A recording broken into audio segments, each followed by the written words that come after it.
national growth. Third is improving the collectivity of sadhaks. Select A. How many wants A? Great. Can someone tell me which number is higher? For the B, who would like to talk about B? Okay. And C, how many people want to know about C? Okay. So people wants to know about increasing the collectivity of sadhaks, but they are not as interested in this as they are interested in knowing the challenges that comes in doing consistent and regular meditation.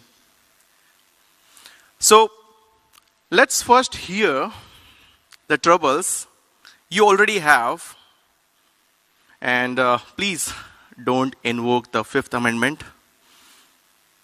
Not many will get that joke. I meant don't be silent, be open. Being silent is your right in America, but you can share.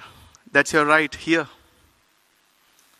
So open up what are the challenges that you feel when you want to do consistent meditation, and then we will discuss it further.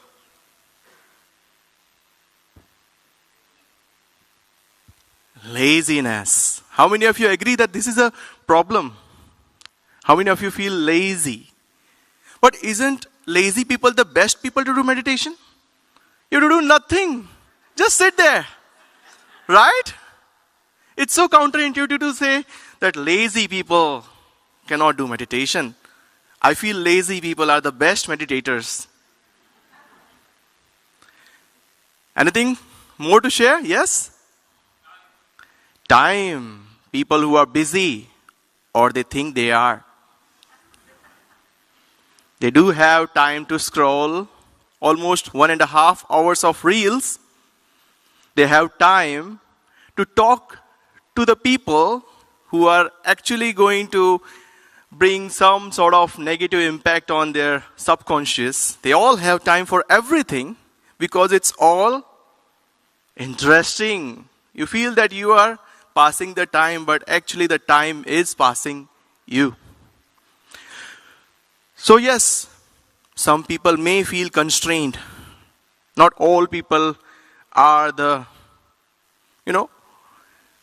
fake busy people. There are some people who are really busy as well, like doctors who are trying to save lives, like government service department people who are actually thinking over the troubles and the projects they have been working on, and the IT people as well. But most of the time we are always busy, not in work, but here, up here. We are busy here because we have lots of troubles to think about. So let's visit what's here. Let's talk about what's here first, and then we will talk about the other challenges. So if you sit for meditation, most of you think about the things that you may want to do, or the things that may be troubling you, or you may be praying or chanting, or probably the problems are the one thing that has motivated you to do meditation in the first place. So thank the problems, because the problems led you to Swamiji. These are the very problems that have made you into a person who was acting on the instinct, the animal instinct, to get everything from the world and still not able to satisfy the everlasting hunger. So, the first problem that every meditation practitioner has to go through is, let's go to the basics. Let's see this as a kind of educational program. Once you start looking at it as like an educational program, things become very easy for you. So some of you can sit down for hours listening to Swamiji, like you are doing now. And there are some I'm not saying that you cannot sit on ground for that many hours. So, you must challenge your body to sit for at least 30 minutes. Let's start with 10 minutes, sitting down on the floor. Get a mat, something to cover this bone. Sometimes it gets dark and also bleeds. For some people who have very thin skin, not a thick skin like me. So, start practicing sitting down on the floor. You don't need to meditate. You can do your work sitting down. If you want to scroll the mobile phones, why not scroll it when you are sitting on the floor? Just try to do that. What you will first experience is that you will be shuffling your feet while scrolling the screens, while watching the cinema in your TV. And then, after a while, you will start feeling a bit of stability. Because your body has given up on shuffling. And now your body is trying to adapt to its original nature, sitting down. So, at least try to create a relationship with the floor first. Before beginning your relationship with Sadguru, you must first try to establish a relationship with the ground. And that is your first level. Once you have established a good relationship, when you feel more stable, you feel more relaxed, what will automatically happen is, whenever you feel anxiety, you will start sitting on the ground. Whenever you feel frustrated and angry, the first thing what you will do is sitting on the ground. And ground has the capacity to balance you. How many of you have practiced this? Laying down on the grass, looking at the sky. How many of you have done that? Oh, it's sad. So few people are raising their hands. I think you must do it. Singapore has got such beautiful gardens. We should all practice this somewhere. So, don't think about what people are thinking. Oh, this lady is laying here. Is she dead? No. Let them think what they want to think. You just stay there 20 minutes, 30 minutes, an hour if you can. And at some point, you'll start seeing sparkles in the sky. Just like when you sneeze sometimes, you see sometimes starry things. How many of you have noticed that? Please raise your hands like, yes, correct. It's sad that most of you are invoking your Fifth Amendment. You already are American citizens, I guess. You don't need a green card. You already practiced it well. So, when you start spending time sitting on the ground, you have established a relationship with the ground. That is the first thing. That is going to help you in your meditation later on. Very few people give attention to this detail, and it is very important part. The second part we will come to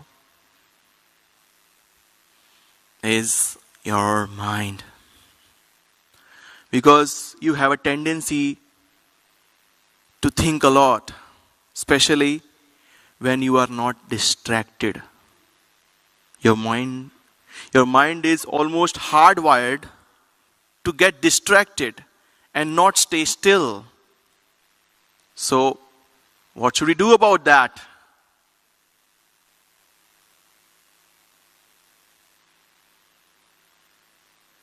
No, chanting will again start. You're distracting yourself with the chanting, right? Look at the sky, yes, and listening to Swamiji's pravachan is also distracting yourself.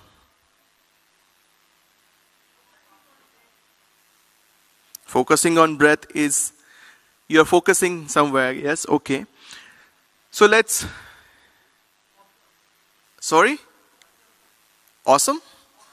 Observe your thoughts. Yeah, that's a good one. Who was that? Okay. So, it's good that you guys are writing this. I hope you are. And even if you're not, that's fine. But if you are, it will help you share these ideas that I observed Swamiji and learned. When I was a child, I would always go around, crossing the river, come back. And not most of the time I would see Swamiji. He would be there for 15 days, 20 days, 30 at max. Then again he would go on some adventure that I am not sure where he is going, but I was just a child. And only thing that I could do is observe. Because even if he says something, in the context of language, it was difficult for me to understand what he is trying to say. A child doesn't understand by language. He understands by observing. And I observed Swamiji. I saw him sitting on the ground doing nothing. And I saw him having a pad and a pencil as his best friend. You have also read Himalaya Samarpan Yogi. You must have seen that he had pad and pencil with him all the time. A notepad. And I always wondered why would he keep a pen and a notepad, a notebook with him. But then when I grew up, I started following and testing and experimenting with what he is doing. And I found out that when you have a pen and a notebook, you can bring the sky element and turn it into an earth element. Sky element is your thoughts. You have so many thoughts, right? But you are always afraid that you will forget about this. And that is why you are repeating the same thing on and on and on and on in a different perspective that you are not even sure of. So having a diary and a pen sitting on the ground, now that you have established relationship with the ground, you are thinking something, but you are stabilized. Now your mind is starting to linger. What do? You are not meditating yet. You have not started your meditation yet. What you are doing merely is just writing down all the thoughts that you are getting. You are not scrolling the screens now because you have stopped scrolling screen. You have already established relationship with the ground. And now you just sit down, take a pen and pad and write everything that comes to your mind. May that be something that you want to do for someone. May that be. So what I did was, I had left side as everything negative and right side is everything positive. And I started observing my mind. So the left side where I wrote everything that came negative in my heart. So I felt that I am not good enough. Why have I taken birth in Swamiji's family? I don't have much to offer. These were the guilts that I had. And I saw my guilts, my thoughts, and I would always write it. The things like, I'm lazy. That girl who said laziness is a challenge, I created that into an opportunity of doing meditation. So I just wrote down that I am so lazy and so unmotivated. I don't want to do anything at all. I don't want to work. There was one time when Shashwati asked, what is your dream? And she was very small at then. But I think she asked it because everyone was asking in her classroom, that what's your dream? What do you want to do when you grow up? And I replied that I want my brother and you to work so hard that I don't have to work harder in my life. That's all I want to do. I want to go around spaces, not using my money but your money. I want to eat in people's house. I want to meet so many people, but I don't want to do anything. I just want to enjoy my life. And I know it's very selfish of me, but that is what I want to do. And she thought that I was joking. Because everyone, she would always ask something, because there was no one in Baba Dham. Swamiji and GuruMaa would often go to Canada, UK for prachar, and we would be left with each other. So she would always ask me some troubling questions, and I would sometimes answer, jokingly. But this time I answered really honestly. Probably I was feeling very honest and too lazy to say something jokingly. Yes? And that's what I wrote in my notebook. That I am so lazy. I don't want to even earn money. So, after looking at all the negative thoughts, and the positive thoughts would only be of writing a good story. I just love to write good stories. I would love to ponder upon small things that people do. Why do people do that? Why do people feel sad? Why do people feel angry when the life has so much to offer? And why was I getting these kind of thoughts? Was because somehow I felt incapable of being angry. So that felt like a good thing, but I also wondered how would that feel to be so angry? I may get irritated, but irritation is not subjective to that person. I would never get angry. So it must be something that Swamiji may have done during my formation, I thought. And then after writing down all the things, I started understanding that these are the thoughts, these are my weaknesses, this is my mind. Now I can see my mind because I gave time to my mind. And once I understood my mind, I could accept myself. It was easy for accepting myself. What is happening is, the mind is also always trying to get accepted by some other people. That is why we always feel how would the other person will feel if I do that? How would that other person will feel if I do this? Because we also want to get accepted in the society, the family, get recognized by our parents and our seniors. So that was also a part of guilt that we all have. So once you have learned about your mind, your negative side, your positive side, what do you write in your positive side? So nowadays, when I observe the kind of thoughts that I have, is how to make this problem right, how to make this problem correct, how can we solve this thing. That is, these are the positive ideas that come to me by other people. You. And I often think that I don't have to think so much. I'm so grateful to Swamiji that he has given me brains to think. I am so lazy, I cannot think myself. So I utilize your brains, your ideas, and I remove all the bad things from it, the problems things, the troublesome things, and then I would present this to Swamiji, and then he would remove some more from it. And then after getting that refined idea, I would put it in front of you, and you feel, oh, Ambareeshji Bhai is so amazing.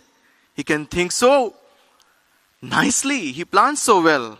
How can an organization become so fast and so smooth and so systematic? But that's all you. That's not me. I'm just the lazy old guy. So, all the lazy people here, kudos to you. Stay lazy. So, once we have established a relationship with the ground and the relationship with our mind, now that our mind knows that we don't have to think harder because we have already written everything that worries us in our book. It doesn't need to be in complete details. It can be just one line that can give you the hint of what were you thinking. And don't be in anxiety that someone will read your book. No one has got that kind of time. You always make yourself too important. Everybody is thinking of themselves. Your diary is the only people who would be interested in your diary is your parents. Not even your brothers and sisters. They already have some kind of imagination of what you are already. They don't bother. Not even your husband or your wife wants to know. Because whatever you have written, they already feel that this is bullshit. I know this guy more than this. Right? So, write down everything you feel, the positive and the negative, and your mind will feel relaxed, at ease. And you will start accepting yourself. You will start looking at yourself in a third person perspective. Once you do that, then you will be able to sit for meditation. And in meditation, all that is left is the observer. Observer, that is your mind. Now your mind doesn't have thoughts, but it is going to contemplate with what's happening.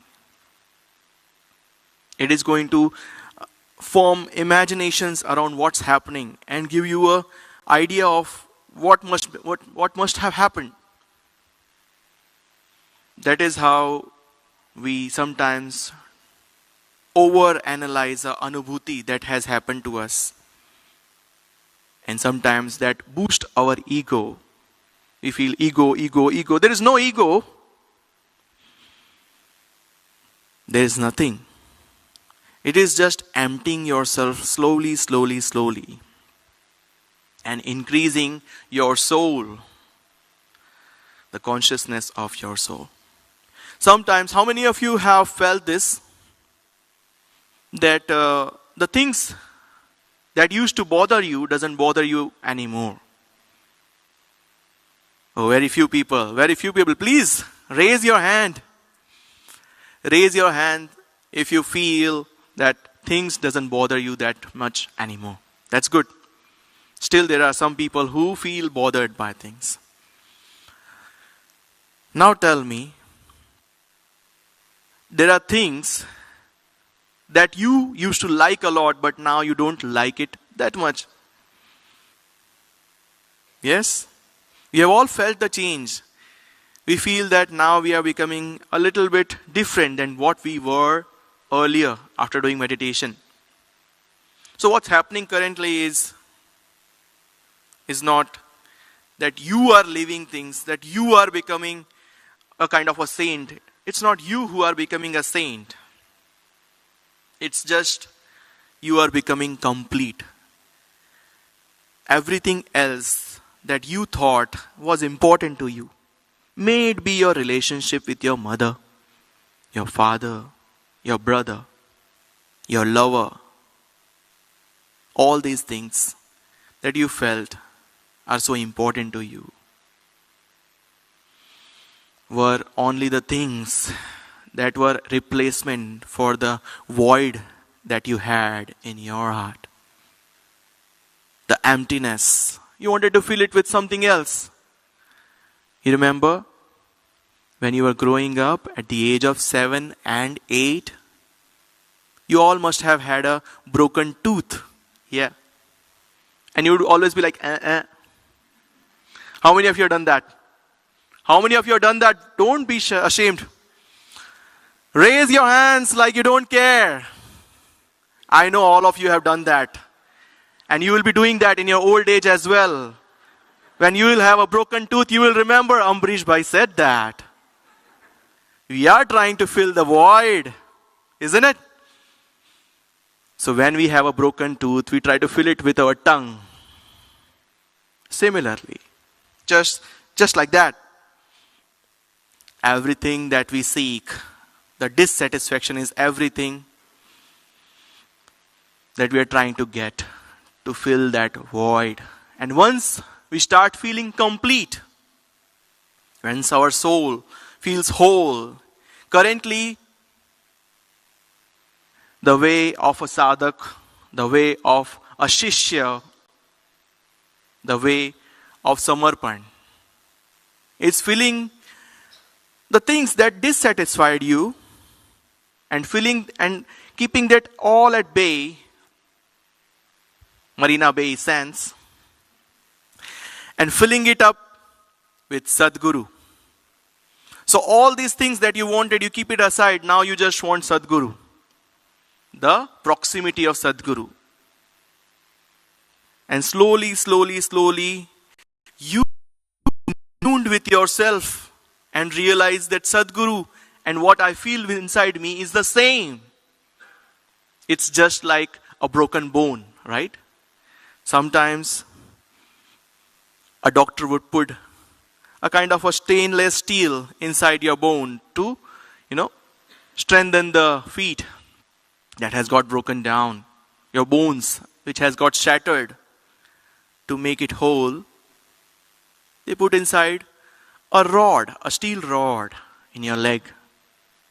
And slowly with the calcification process, naturally the complete steel rod gets disappeared inside the bone. The bones takes over. Similarly, Sadguru is. Slowly, you will feel you and Sadguru has become one. And then you realize there is no Sadguru and there is no you. There is just something, and that is Paramatma. That is meditation. But that is the process. I have cut it down into small 3 segments so that we can understand the process. Now let's talk about the challenges to bring this meditation practice into our life. First, I want to know how many of you wish to, you may already be doing it, but wish to remain a consistent meditation practitioner. Can you raise your hands? Raise your hands if you want to stay consistent meditation practitioner, even if you're sleeping, even if you're meditating. This guy, wake him up. I want him on board with this new thing that I want to say. Please raise your hands. Keep it raised until it becomes numb and it is very painful. Still keep it up. Still keep it up. That lady who is snoring, still keep it up. Raise her hand. Take her hand up. The lady in the white and the lady in the pink who is sleeping, please. Raise your hands, everybody. Everybody raise your hands. We all want to. No. This will all be noted down. This video, I'm going to watch and note it down. Because these are the people who have committed to stay consistent in meditation. And I'm going to make sure that you remain consistent, and I'm going to give you a solution for that.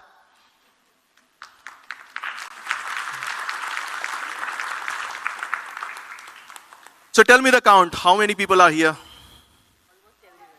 No. The number. 300 Spartans? We have 300 Spartans. Do you know the story of Spartans? Yeah. So, if you have the willingness to give something which is pure, to give Swamiji the pleasure of seeing the seed becoming a seed to a tree, what you must do is plant a garden. You must all open a home center. Do you know what is a home center? Many of you must be knowing a home center, right? A home center is a space where your home becomes a center. You all can do that. Get 5 people, 10 people, the people you love. It could be your neighbor, it could be your colleague, it could be your barber, it could be your spa. Whoever you feel comfortable with, invite that person to your house for meditation. Have a meditation session each day. Once your house becomes a center, you cannot escape meditation, right? मेरे घर के आगे Sainath. Sing with me. मेरे घर के आगे साईनाथ, तेरा मंदिर बन जाए. मेरे घर के आगे साईनाथ, तेरा मंदिर बन जाए. जब खिड़की खोलूं तो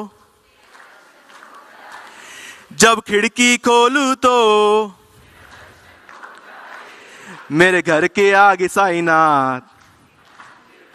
करेक्ट. मेरे घर के आगे साईनाथ, तेरा सेंटर बन जाए. Okay?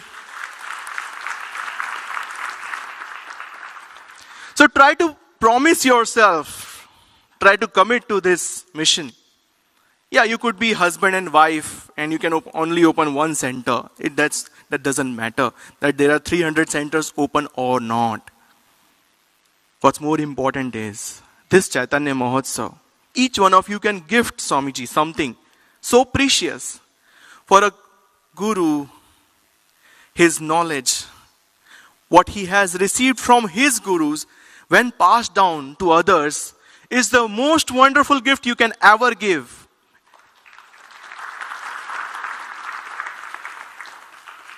Everybody who is looking in the YouTube channel, I'm talking to you. If you want to give a wonderful, beautiful gift, this Chaitanya Mahotsav, on the 70th Platinum birthday, the best thing you could give is open a center. And to open a center, you will get a link every year. And the link will be shared to you. What you can do is just fill up the details to open a home center, and you will be given a prompt email where you will be given a certificate for a probational 6-month home center. You will be given the details of how to run a home center. You will also be given a class of your duties toward a home center. Everything, every problem, all that will be sorted on communications. So don't forget to fill that form.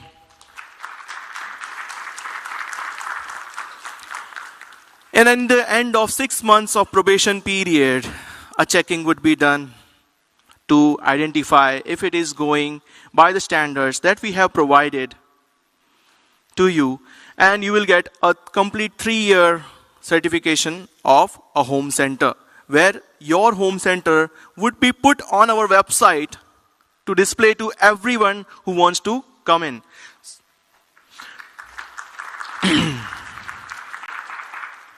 So the next time you visit your family elsewhere in earth, you'll always find one home center waiting for you. So that is the dream, and you can help us complete that. Please help us.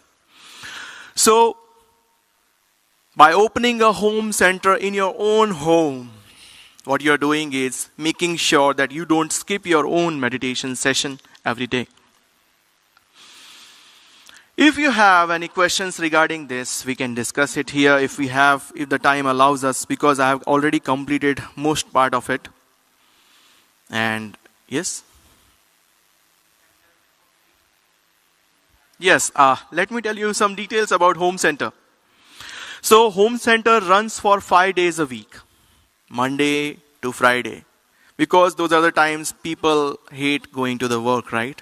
So they must feel homely somewhere.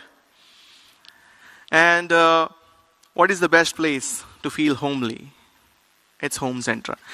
So earlier we used to be very strict with the home center that, oh my God, the meditation session has already started. You cannot enter the sacred space. No, you must not do that. If a person is arriving late, it's fine. He can just sit behind without disturbing the others. Don't be very strict. If you'll be strict, how will he learn to meditate daily? Instead, if he doesn't come someday, A home center owner like you would have to make a call, a message, leaving, are you in trouble? Is everything okay? Do you have a diarrhea? Why did you not show up at the center? This way, you make sure that the people who are joining your home center also continues to do meditation regularly. We will also be having milestones to understand the progress they had been making.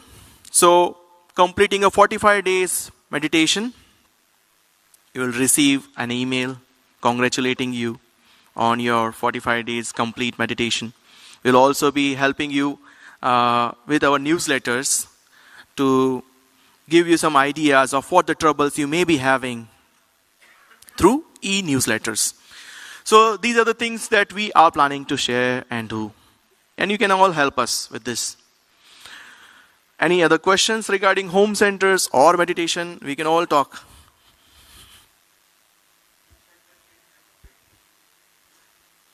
Yes, sure.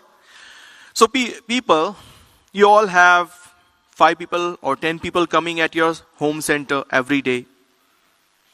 One of the exercise that you would be asked to do is going to another sadhak's home for meditation once in a month. Say you have 10 people and 10 houses, 10 different houses. Then you ask that this day of the month, we will be doing meditation in your house. Is that fine? They won't mind because it's just once in a month, right? So what happens is in times of vacation, you will be comfortable with 10 people who would be able to run the meditation when you are not there. And the good thing is that a home center, when you are running a home center, try calling people who are just in 1 kilometer of vicinity. So they can also walk up to your space. Sometimes what happens is that we do prachar so long. It's like 10 kilometers away, 5 kilometers away. Then that center will not long last. Just think that you have planted a seed in your house and you are watering it somewhere else, 5 kilometers away. Would you ever imagine that this seed would be able to grow on its own just because you have given water 5 kilometers away? So similar mistake we all have done. So we will stop doing that. What we will instead do is we will make sure that people who are coming from the most nearby places, probably 1 to 2 kilometers away. 2 kilometer walk is fine. I have done that. Not a big challenge. So, second thing is there any other questions? Yes? Yeah, it's a mandatory 5 days a week. I'll tell you why. Listen to me closely.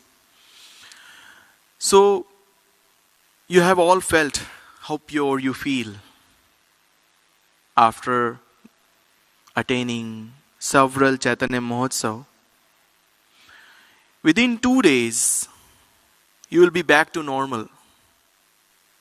Almost sometimes, often 6 hours after attending the Chaitanya Mohatsav and Guru Purnima, you talk nonsense. You tend to do that because you are surrounded by the worst kinds of time we can have. The darkest times we have. And when you are surrounded by the darkest times, it is more important to keep the lamp lit for the entire week if possible. But still, Saturday, Sunday is a day for our family.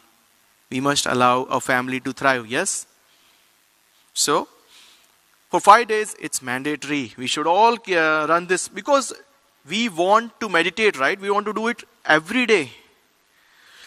The problems that we have all been facing with inconsistent meditation is because of the introduction of weekly meditation centers. They are the biggest problems and a threat to the 800 years of project. These very centers are making sure that people are inconsistent with meditation.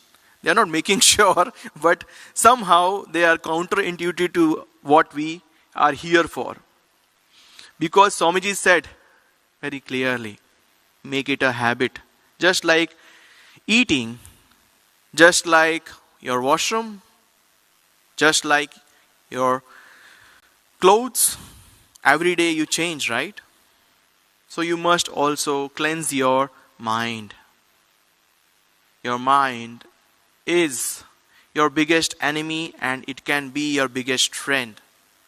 But to give and to make it a friend, you must refine it, make the lamp lit in the darkness and knowing that it is dark. Yes?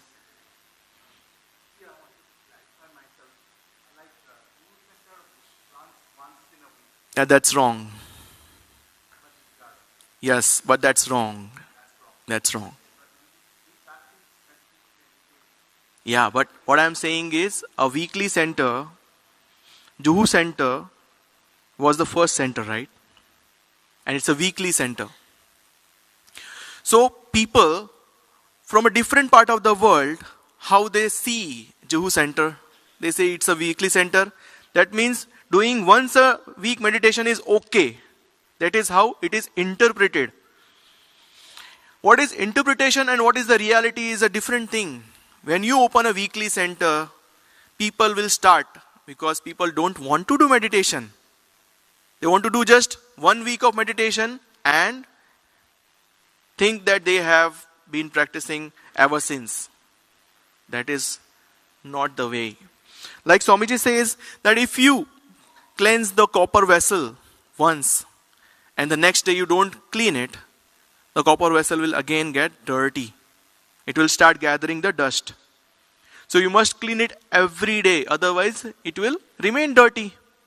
Similarly, if we are continuing and we are opening centers which are weekly,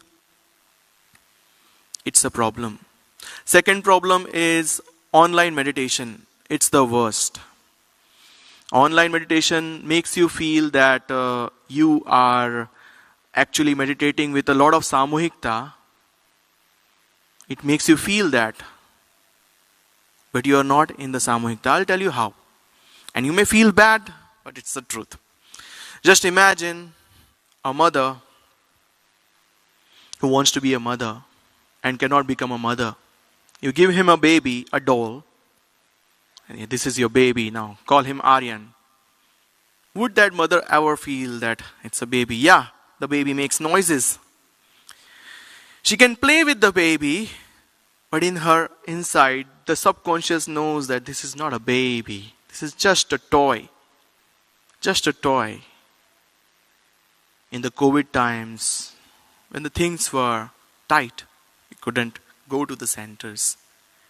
We all needed a baby to hold on to stay a mother. We all wanted to be a baby. We all wanted to have a baby. That's why we created online meditations. But with time, if we don't change, we will be thrown away. Thrown away by the many desires. And that is why if you can also do a survey, and I can guarantee you, people who do online meditation and people who do central meditation, if you check their brain wave graphs, brain waves, if you check out the brain waves of people who do collective meditation in the center, with 5 or 10 people, they are better than people who are doing 3,000 online meditation. So, it's important that you start doing collective meditation. The thing what happens is, in the collective meditation at your center, I'll tell you what. You are a walking radioactive tower. You are a walking radioactive tower. Radioactive not in a bad sense, but in a good sense. So, just imagine that you are an electrical tower and you are radiating electromagnetic field around you. And science has proven that everybody has 4 to 5 feet of electromagnetic field in the body. And When you are in the proximity of other humans, you start sinking. Sinking is a very, very, very underrated thing that very few people understand in this world. Very few. Collective meditation, very few people understand the importance of collective meditation. When you are in a group, if you have observed the first day of Chaitanya Mohatsav, there were boundaries kept on the side so that you all stay together. So that you can all be in the proximity of each other. You can all be sharing the electromagnetic fields that you are experiencing. When you do that, what happens is, if you are probably at a low energy level and someone nearby is receiving a high energy supply, you are also filled. Become 100 again, you become complete. But that same doesn't happen in online. You are just there. You are keeping your eyes closed. You can only listen to other people. The worst thing that can happen is you are putting your attention on other people who is speaking. So you are taking others' vibes. So it is actually counterintuitive to do online meditation because you are listening to some other person. But if you sit with that person exclusively, you will feel a good energy because now you are in Samuhikta. The idea of Samuhikta lies since in the ancient times. Even Gautam Buddha said, what did he say? Dhammam sharanam gacchami. Sangham sharanam gacchami. Sangham means stay in the group of practitioners who is following the path of Buddha. So if you are following the path of Buddha, if you are staying together, you will thrive. And divided you can understand. So basically online, you should all avoid online. Online is something addictive and gives us wrong ideas. Yes?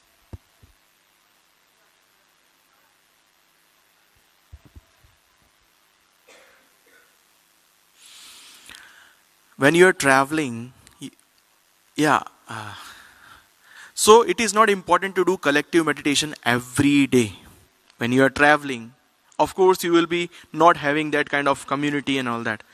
But that's a good time to challenge what you have learned. Why? I'll tell you. I'll tell you something that is so crazy, but yet so wonderful in both manners. Swamiji once told his story of how he tried to sync with the society when he first came from the Himalayas. It was very difficult. He would get annoyed by many people without even them speaking. He would never stay in the groups. He would stay aloof. Even if he go into the groups, he would always talk about spiritual and meditation, and people would often avoid him. And he felt that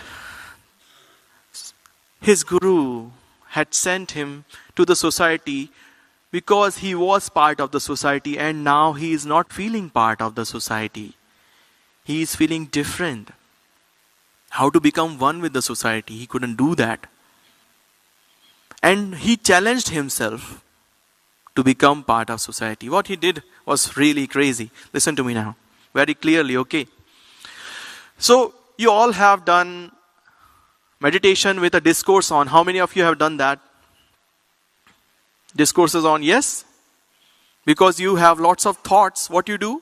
You listen to discourse so that in the discourse, you have less thoughts, and then the intensity of thoughts go down, your brain waves improve, and then you become able to do mantra sadhana. Mantra sadhana means, I am a pure soul, I am a holy soul. That is the chanting you do. And after chanting and practicing it a lot of times, your brain levels also improves again. Now you don't require a chant. You have become the chant. And then you can do Mohan Sadhana, where everybody is Mohan in that room. Nobody is chanting any mantra. There is nothing. You just come and sit in the morning, 5 a.m. It's dark. And it's just you. That is Mohan Sadhana. And that is the top tier sadhana for us. Yes? Jai Baba Swami, Ambareeshji. Yes. We have last 2 minutes. Great. What Swamiji did crazy was, he went ahead. He already knew the Mohan Sadhana. What he did was, he turned on the TV, put on a news channel with the political stories going on. Indira Gandhi doing this, Atal Bihari Vajpayee in the jail. I don't know what. Many things were going on in the news channel, and he sat for meditation. He wanted to see if his attention goes in the jittery things. So, when you are traveling in the train, you are in the airport, you are practicing meditation, and thousands of people are gardens around the world. Thank you.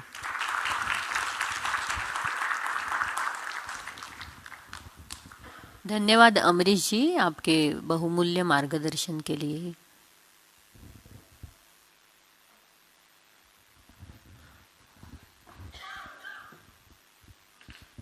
अभी जल्दी ही गुरुमा का आगमन होने जा रहा है. गुरुमा यहाँ आ गई है. आप प्लीज़ शांति बनाए रखिए और अभी कोई भी हॉल से बाहर मत जाइए. आप सभी से नम्र निवेदन है, आप शांति बनाए रखिए. गुरुमा का जल्दी ही आगमन होने जा रहा है.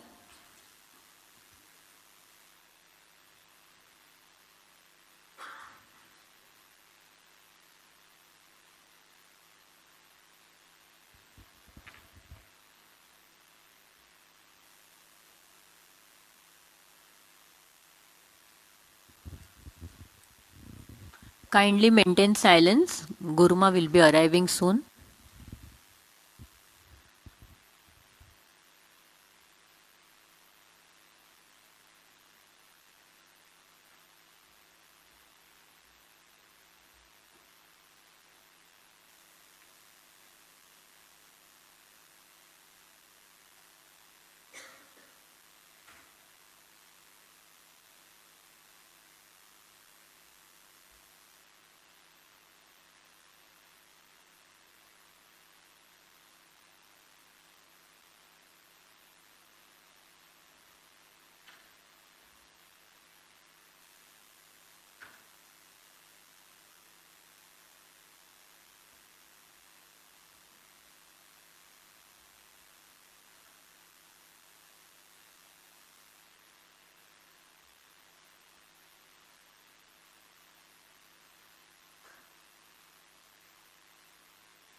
है ना, प्रत्येक सफल पुरुष के पीछे एक स्त्री का हाथ होता है। ठीक, बिल्कुल ठीक कहा है।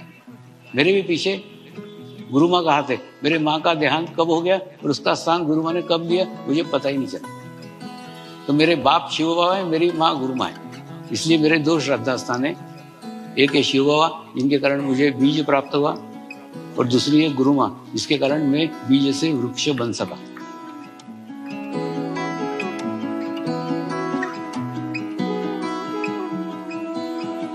Mother's touch, a blessing from above, encompasses the world with warmth and love.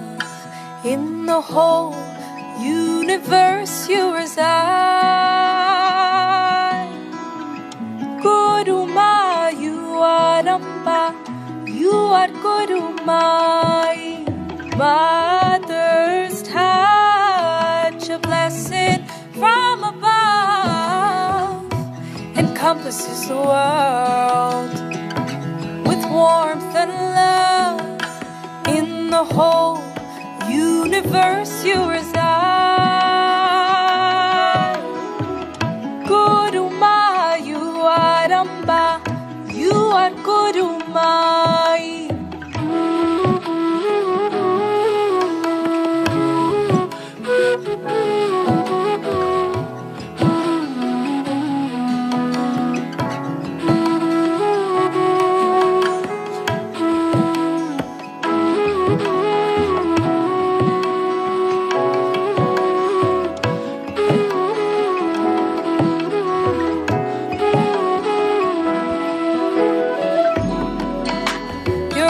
Are like a Veena's melody, played by Ma Saraswati. You are nature, sea to sky. GuruMaa, you are Amba, you are GuruMaa. One look from you and my soul purifies. To be with you is sacred peace of mind. A path to Guru has finally aligned. GuruMaa, you are Amba, you are GuruMaa.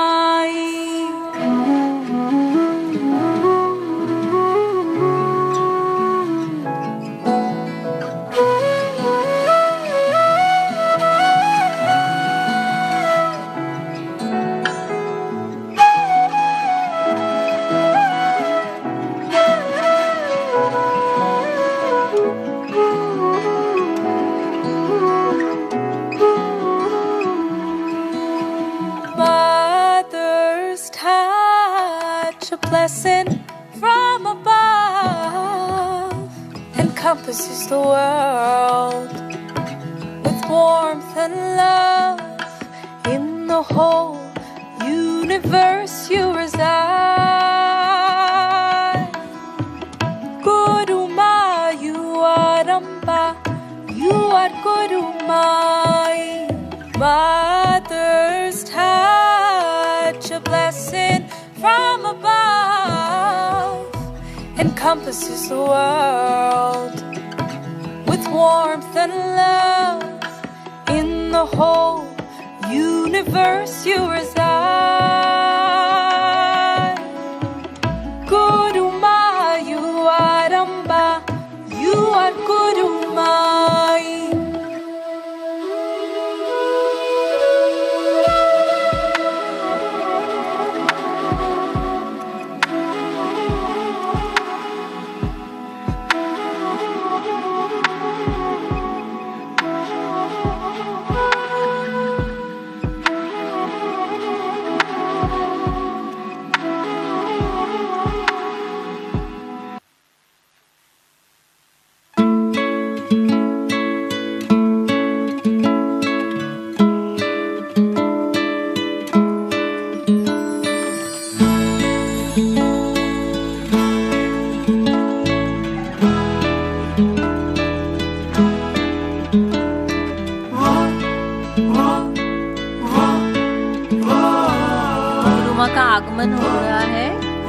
जोरदार तालियों के साथ गुरु माँ का हम स्वागत करते हैं।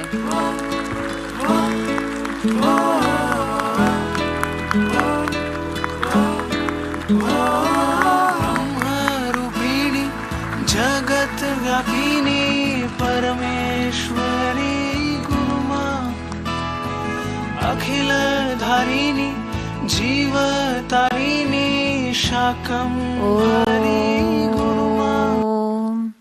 अग्नि ज्योति ज्योतिरग्निः स्वाहा, सूर्यो ज्योति ज्योतिर्सूर्यः स्वाहा, अग्निवर्च ज्योतिवर्चः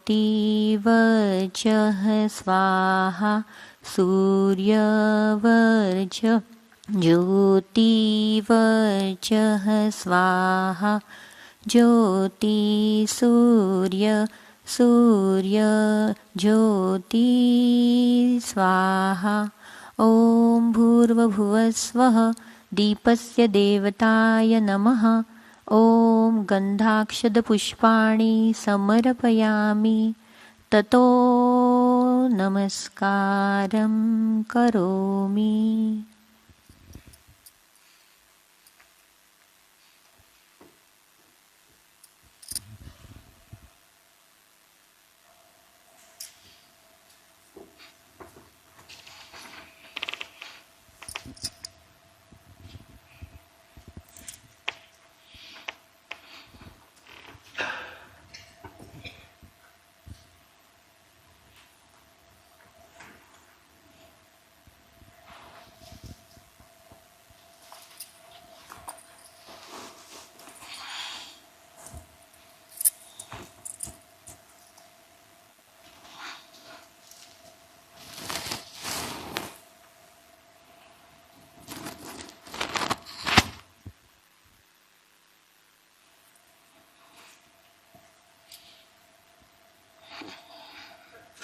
अभी हम गुरु आवाहन करेंगे। गुरुर्ब्रह्मा गुरुर्विष्णु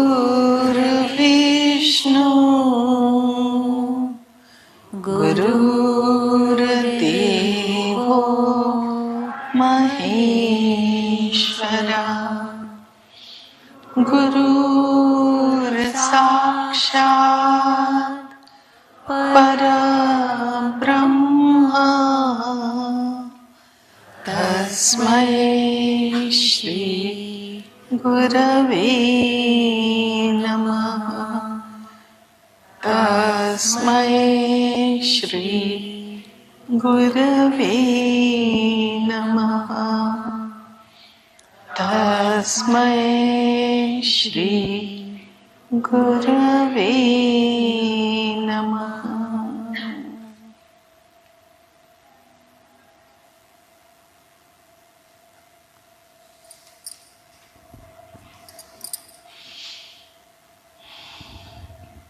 परम पूज्य गुरुमाँ, आपका चैतन्य महोत्सव के तृतीय दिवस पर हम सभी साधकों की ओर से, सभी साधक बच्चों की ओर से बहुत बहुत हार्दिक स्वागत है। पूज्य गुरुमाँ परम पूज्य शिवकृपानंद स्वामी जी की सहधर्मचारिणी एवं प्रथम शिष्या है, जिन्होंने पूज्य गुरुदेव के अलौकिक गुरु स्वरूप को अनुभव किया एवं पहचाना। उन्होंने परम पूज्य स्वामी जी के प्रदीर्घ कठोर हिमालयन साधना काल के दौरान अकेले ही गृहस्थी की सारी जिम्मेदारियां स्वयं संभाली और उन्हें सशक्त सबल आधार प्रदान किया। गुरुमाँ के त्याग एवं समर्पण के कारण ही आज समस्त मानवता को परम पूज्य स्वामी जी और समर्पण ध्यान पद्धति प्राप्त हुए हैं। आकाश की ऊंचाई प्राप्त करने वाले परम पूज्य गुरुदेव के पीछे पूज्य गुरुमाँ डोर समान है। वे एक सम्माननीय शिक्षिका रह चुकी है। उन्होंने शिक्षिका एवं गृहस्थी की जिम्मेदारियां उठाते हुए आध्यात्मिक शिखर को प्राप्त कर एक आदर्श उदाहरण प्रस्तुत किया है। बहुआयामी व्यक्तित्व की धनी उच्च शिक्षित पूज्य गुरुमा सांस्कृतिक जीवन मूल्यों का बहुत सम्मान कर रखती है और उनके संवर्धन में विशेष रुचि लेती है। परम पूज्य स्वामी जी की गहन आध्यात्मिक बातों को अपनी सहज एवं सरल शैली के द्वारा अत्यंत सुलभ बना देती है। स्वयं को सदैव एक सामान्य साधिका ही समझने वाली शक्ति स्वरूपा पूज्या गुरुमा समर्पण परिवार का प्रेरणा स्थान है। आज हमारा सौभाग्य है कि मातृशक्ति स्वरूपा वंदनीय गुरुमा साक्षात आज हमारे बीच में विराजमान है। आइए हम सभी की ओर से अभी मैं परम वंदनीय गुरुमा से विनती करती हूँ, प्रार्थना करती हूँ। हे गुरुमा, कृपया अमृत बरसाइए। Gurumaa, kindly shower your blessings. हे गुरुमा, कृपया अमृत बरसाइए। Gurumaa, kindly shower your blessings. हे गुरुमा, आप कृपया अमृत बरसाइए। Kindly shower your blessings.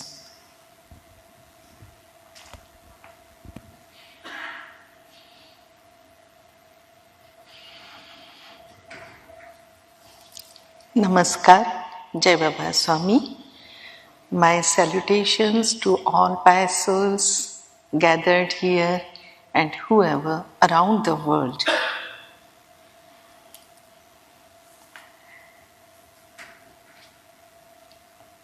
Let's start this discourse with one old story that is from ancient Indian time in India. Very olden days, when people used to go from one place to another place, walking or by using horse or horse cart or bullock cart.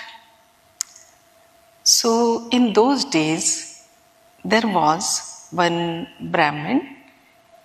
He was living in a neighboring village of one desert. And he was very brilliant and he had a lot and deep knowledge about palmistry, and he could read birth chart and regarding ancient knowledge, Ved, Puran and all. So people used to come to him to ask, to know about their future or to solve their problems.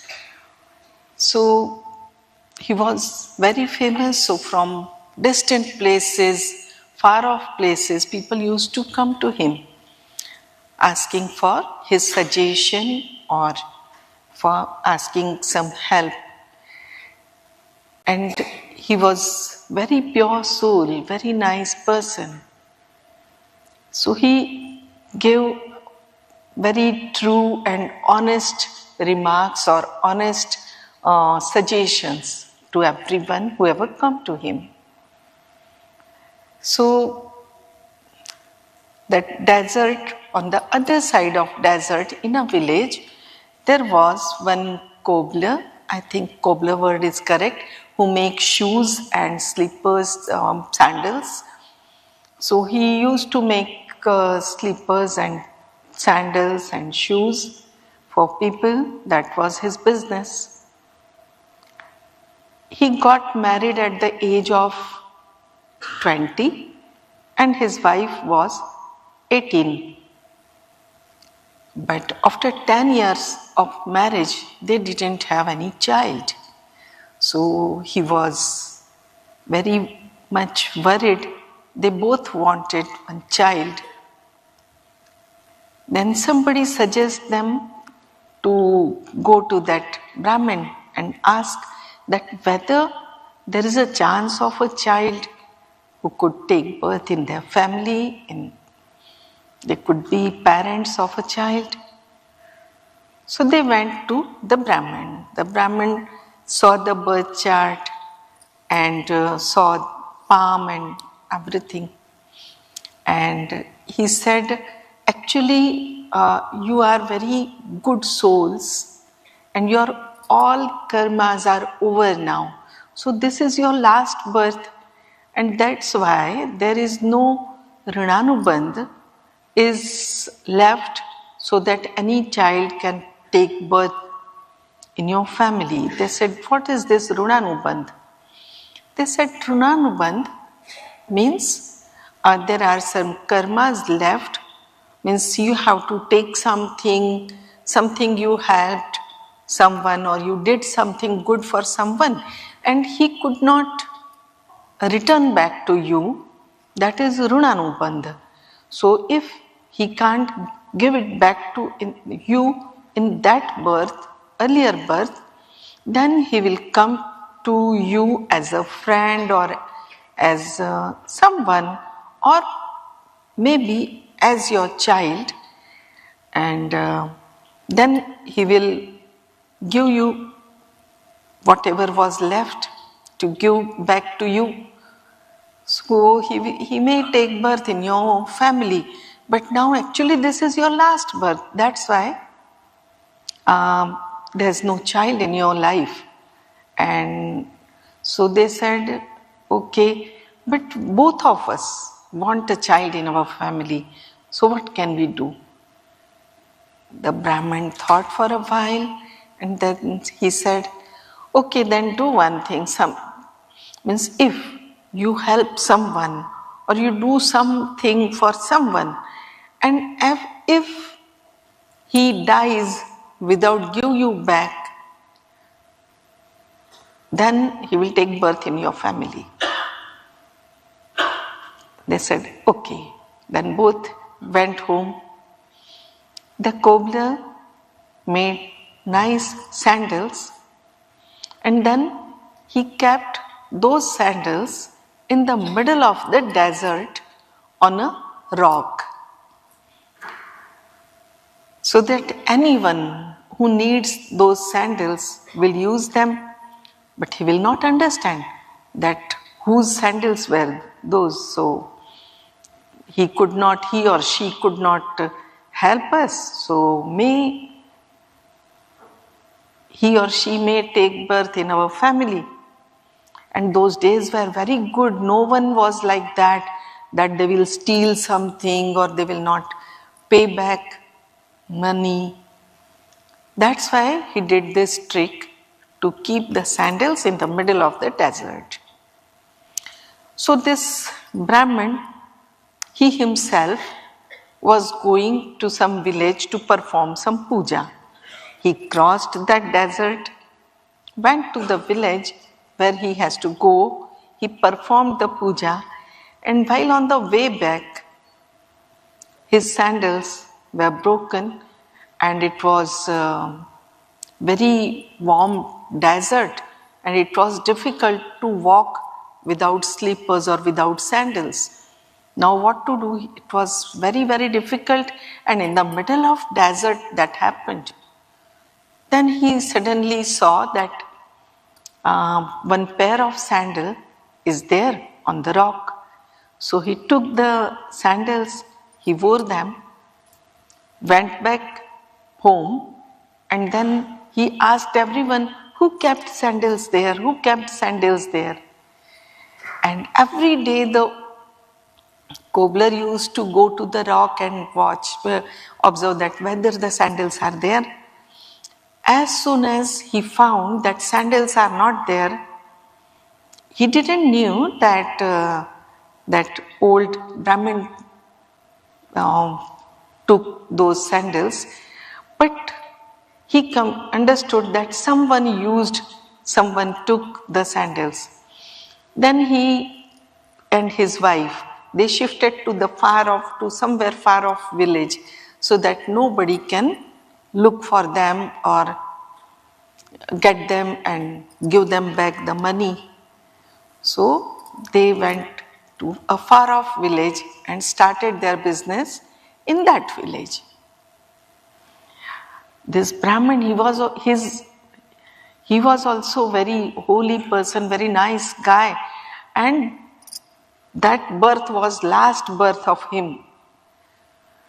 But because he took the sandals and he couldn't pay the money in tension, he died.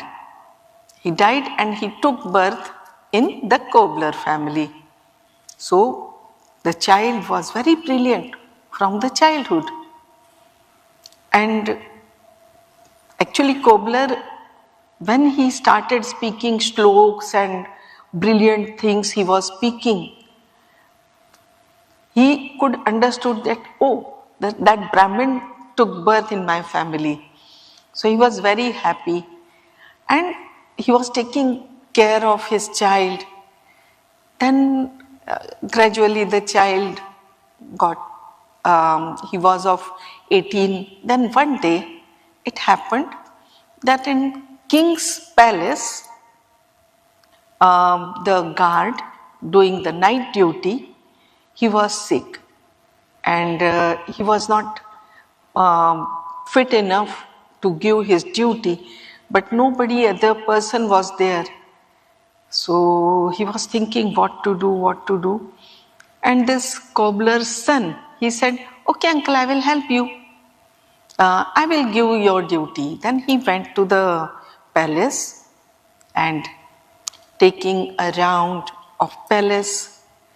After every hour, he was reciting a nice shlok. Then again he was taking a round of the palace. After 1 hour, again he was reciting another shlok. That night, the king, he was too much tensed because of some reason. So he couldn't sleep and he could hear the shlok, whatever he was reciting. Then after first hour, he heard the first shlok. Then second hour, he heard the second shlok. Then deliberately he didn't sleep and he wanted to listen that, oh wow, who is the brilliant guy who is reciting in so nice voice and very clear pronunciation. So he must be very learned person who is today guarding my palace. So in the morning, he asked the servant to go and call the guard who was guarding the palace. So the servant called the boy. So he asked, who are you? I don't think daily you are here. So what happened? Why today you were here? Means yesterday night. He told the whole thing that the guy who was doing the duty, he was sick, he was not feeling well. That's why instead of him, I came, I helped him. He said, okay, so who are you? He said, I am son of cobbler, my father's name is so and so. So he said, okay, I am very much happy with you and you have very good knowledge. So whichever shloks you were reciting, can you tell me the meaning of all those shloks? He said, yes, obviously, why not? Because he had the knowledge of his past birth.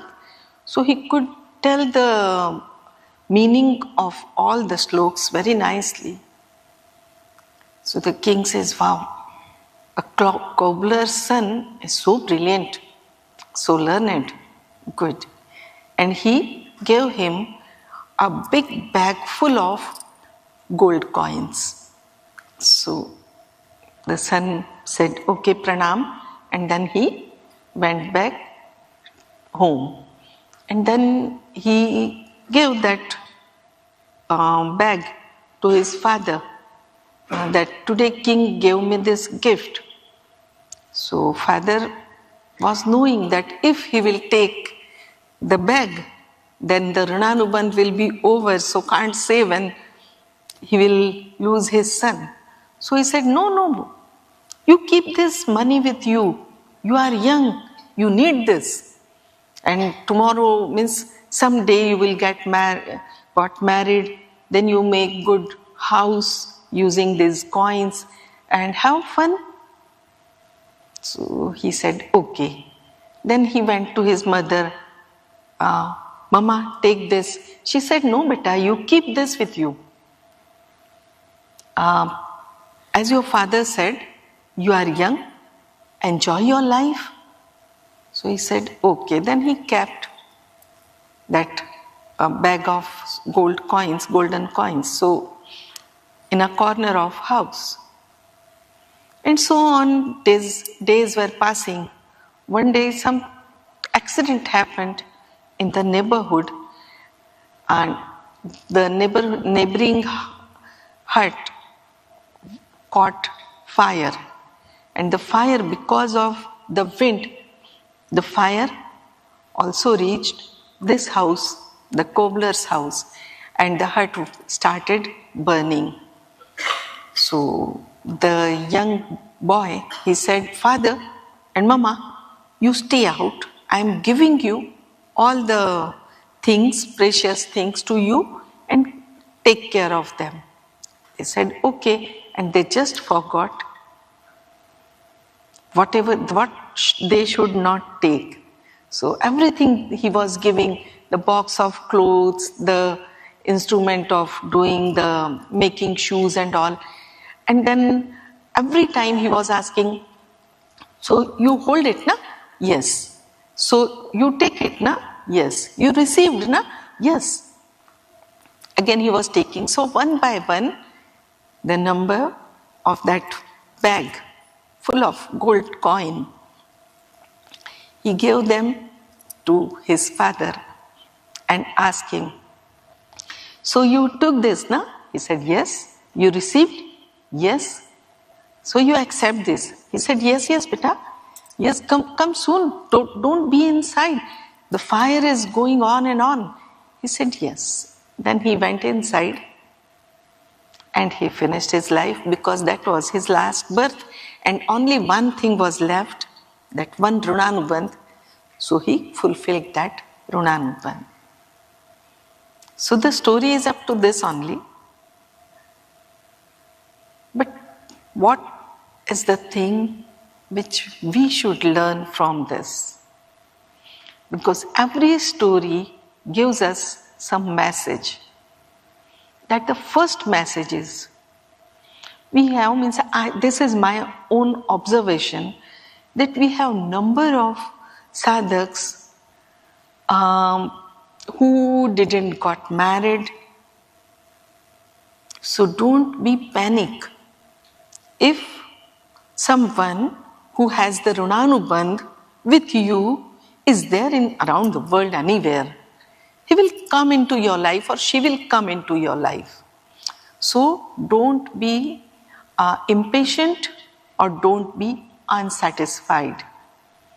You should have your satisfaction within you, because whatever life you have got, that this may be your last birth and there is no Runanubandh in your life left.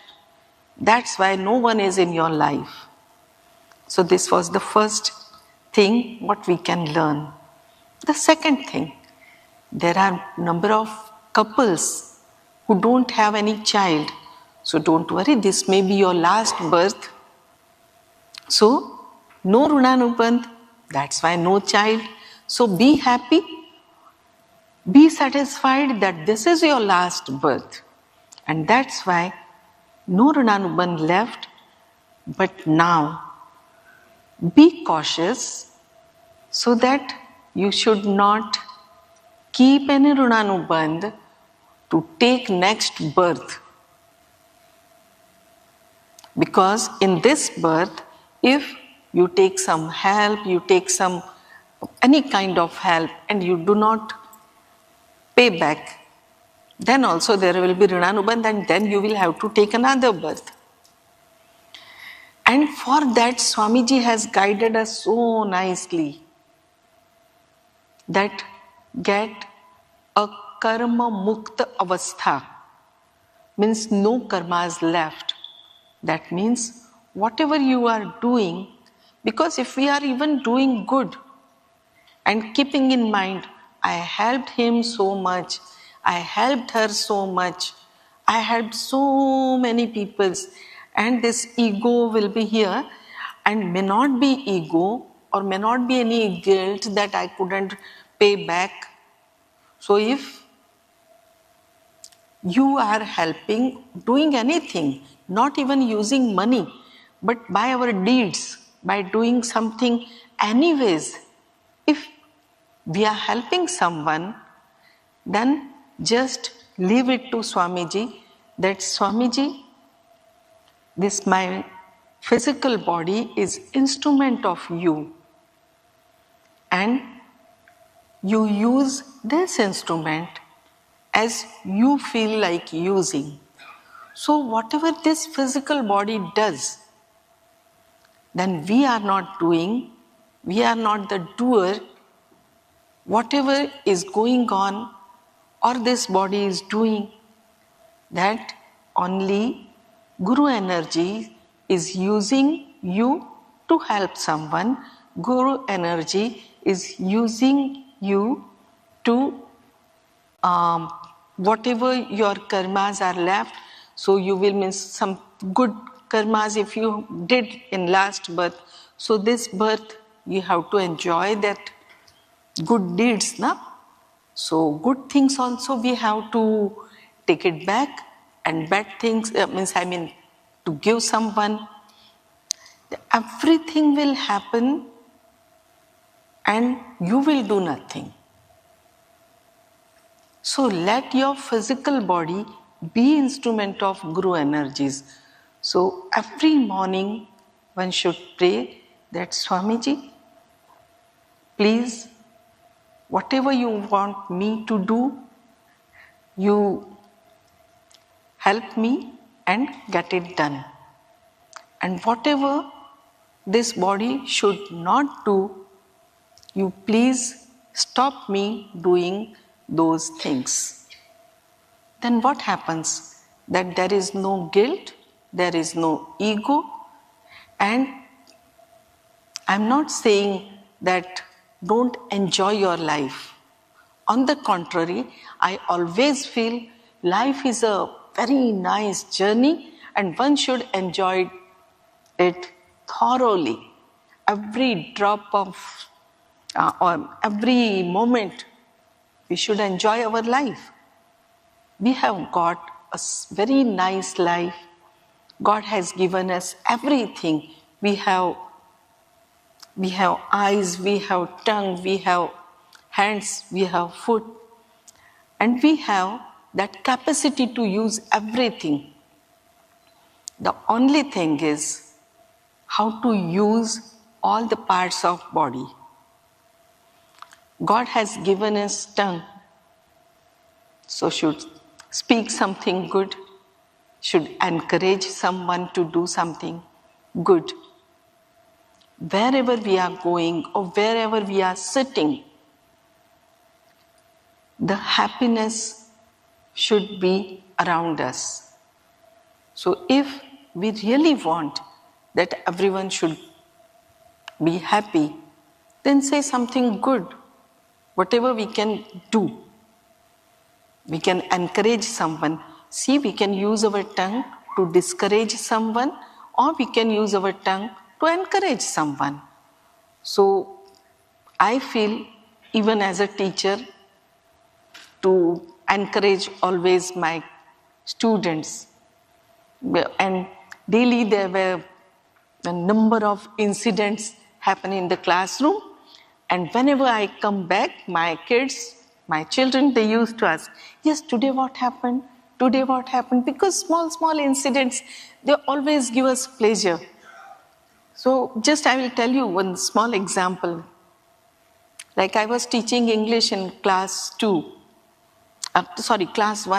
students. So as class 1 students, they directly come from home. Never went anywhere, any school. So when they come to school, in India you know that we have too many languages. So one of my students, she was from Andhra Pradesh and she was Telugu. Her mother tongue was Telugu.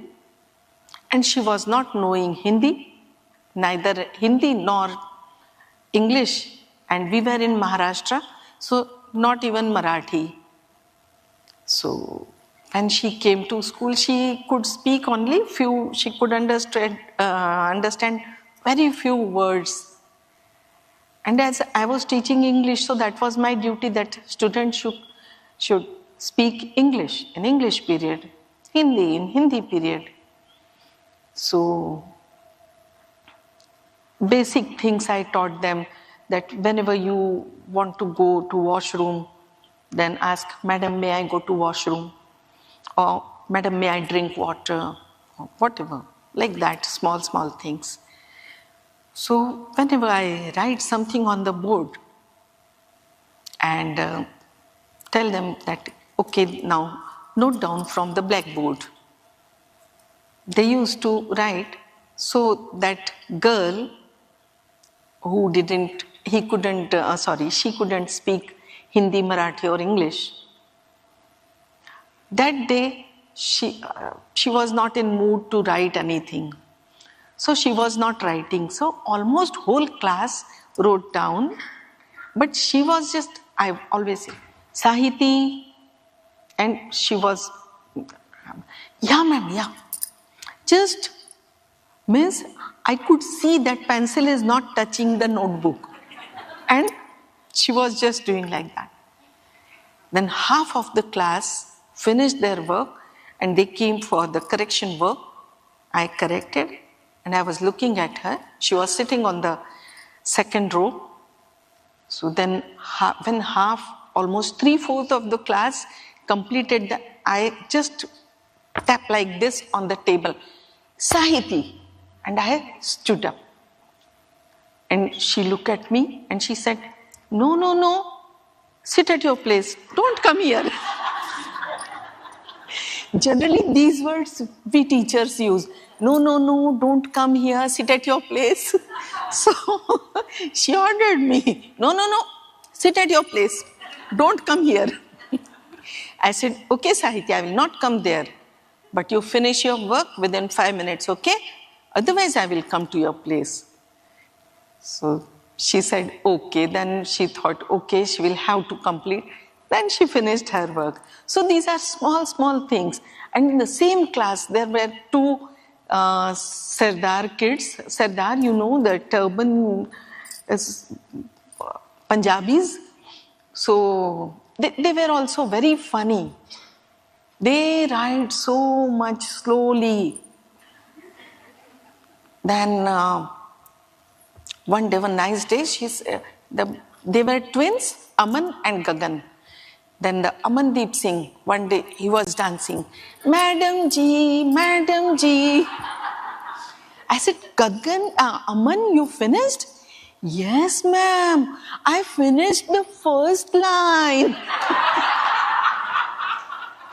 I said, very good, beta. Now you finish second line, third line and fourth line. So these kind of small things always happen around us. So have a look on these small incidents. Everyone can watch, everyone can get something to enjoy, something to laugh and enjoy the innocence of kids or innocence of people around us. So if we want to enjoy, we can enjoy, but just have your self-analysis that whether we are enjoying or not. At what things our concentration is. Because if we concentrate on, oh, today morning I couldn't get my breakfast at correct time. That's why I have to hurry up and I have to rush to my office, or today I couldn't eat my breakfast, or today someone disturbed me, or someone said few bad words. That's okay, na? He or she may be not in good mood. Not that outside person, sometimes our family members, they say something and we get hurted. then just leave their words and whatever they said, that okay, maybe their mood was not good, that's why they said these words. The words didn't came from their heart, just they were from their lips. So if somebody says something bad from heart, then definitely we feel bad. But when somebody says something that hurts, but if the words are from lips, then it's okay. That lips means from superficially, sometimes slip of tongue is also there. So even someone says from heart some bad words, just ignore and think that, oh no, they are not from heart, they are from lips. So we can ignore them easily. Because everyone's life, every individual in their life, they have to hear so many type of things. So I'm not saying that always 24/7 we are in good atmosphere. We have bad experiences, we have bad things, bad words said by different kind of people. And sometimes few people are so bad, they just come to you, tell into your ear something bad. Oh, someone was talking about you and they were saying these kind of things. Don't get disturbed. Why did he or she tell you? That means the intention of that person who told you was not good. So ignore all the things and just concentrate on whatever innocence is going around you. And if sometime you are really some sad news you received or something bad happened, really something bad happened, and you are very much sad, you can't control your emotions, and you are feeling to cry or feeling to take out your anger, then in earlier also number of time I told that I used to go to some tree, or I just close my eyes and think of a tree and just communicate with the tree. That means there is one tree, he's my tree friend, is a true friend. So have a tree and true friend with you. Be in your memory, means that may be in your memory. From far off place also, you can communicate your sorrow and your happiness. Whatever you feel good or you feel bad, just communicate with that tree and you will feel that your sorrow is gradually just going up and you are getting cleared. Because trees doesn't have any kind of thought. So even in olden days you have, means if you think of the sages and all who were meditating in caves or in jungle, so where they used to sit. So even if we close our eyes, we will find that the sages must be sitting under a tree or in some caves. Why caves and tree? Either tree or caves. Because trees doesn't have their own thought. And then few trees are considered to be very holy trees because they have a magical power of absorbing your bad energy, your thoughts and everything. In India, we consider a banyan tree, then a bilva tree, I don't know what is its English name, and Audumber tree, I don't know what the English name of that. So all these kind of, or a mango tree, even asopalo tree. So there are a number of trees which are considered very, very pious and very good trees. But I'm not saying for that tree friend, true friend, you will have to come to India to find your tree friend. Whichever trees in your own country, which stays for a long time, whose roots are very deep, those trees can be your tree friend, true friend. And everyone should have one friend. And for that friend, that kind of tree may be someone's friend. You can also grow one tree somewhere in your own country, so that baby tree may be a gift to the society, that someone, when this tree will grow up, then this tree may become someone's good friend.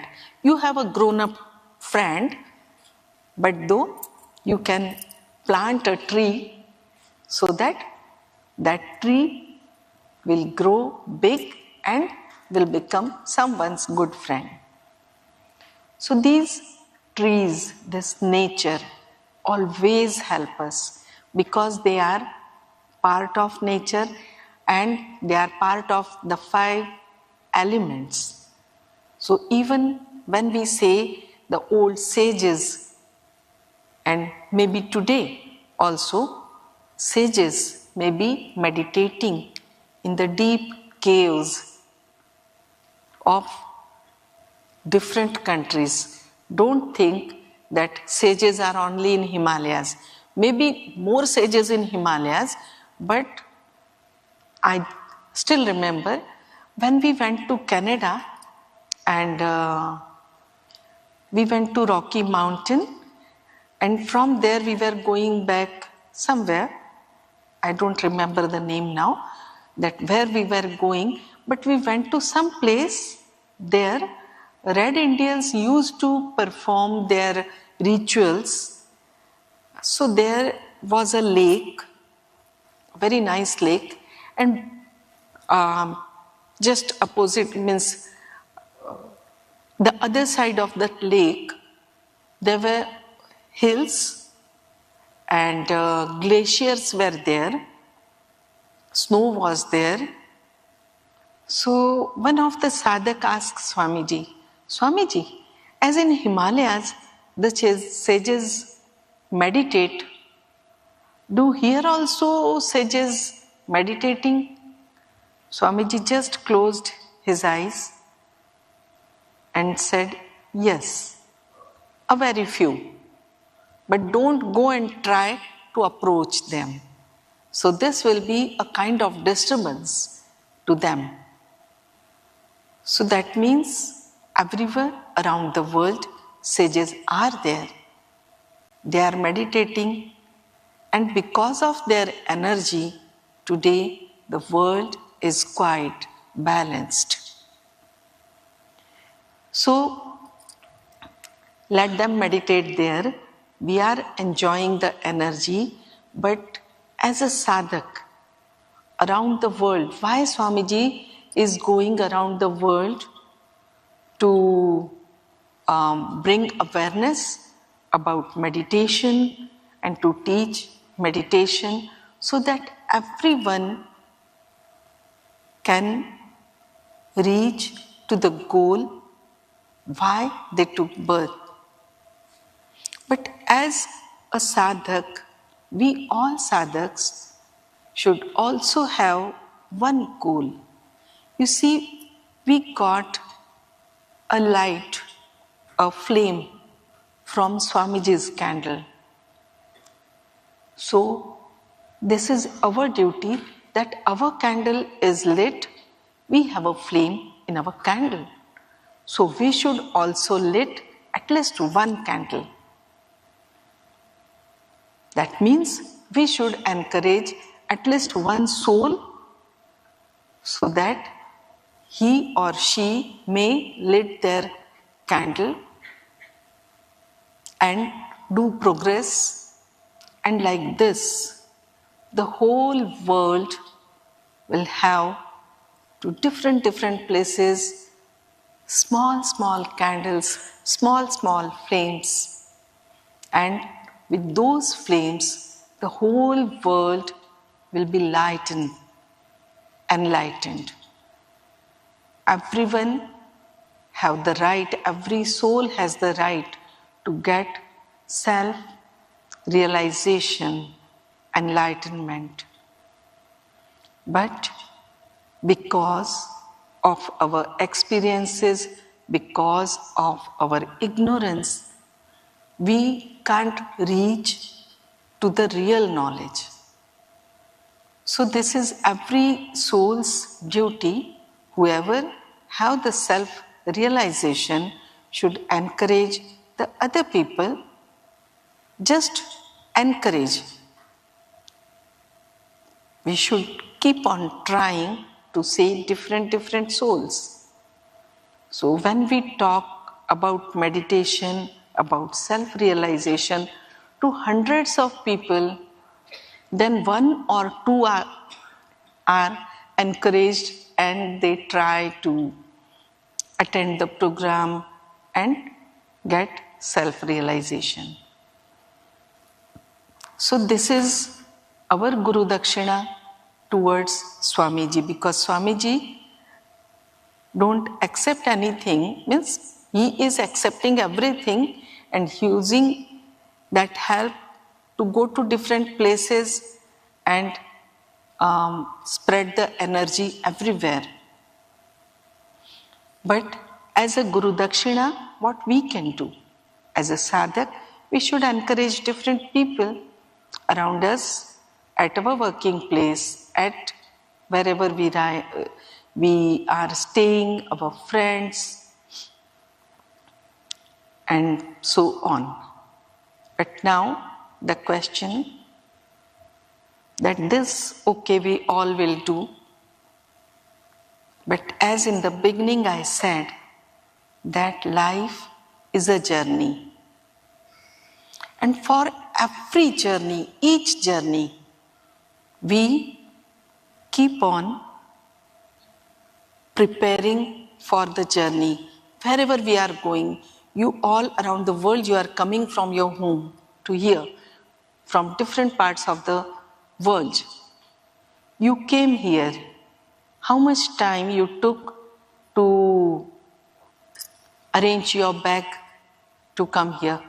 At least few hours, 1 or 2 hours. If someone is very quick, then they can arrange their bag in 1 or 2 hours.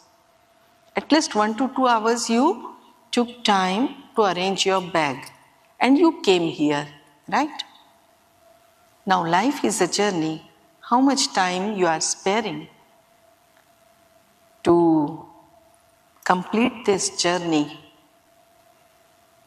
That your journey may be smooth, without any problem. You can complete your journey and you can reach your destination without much baggage. Because most important thing is baggage. So are you carrying big baggages with you?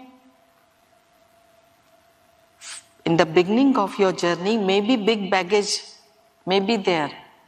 Like we Gujaratis, when we go to somewhere for journey, we have one full bag of things, eatable things.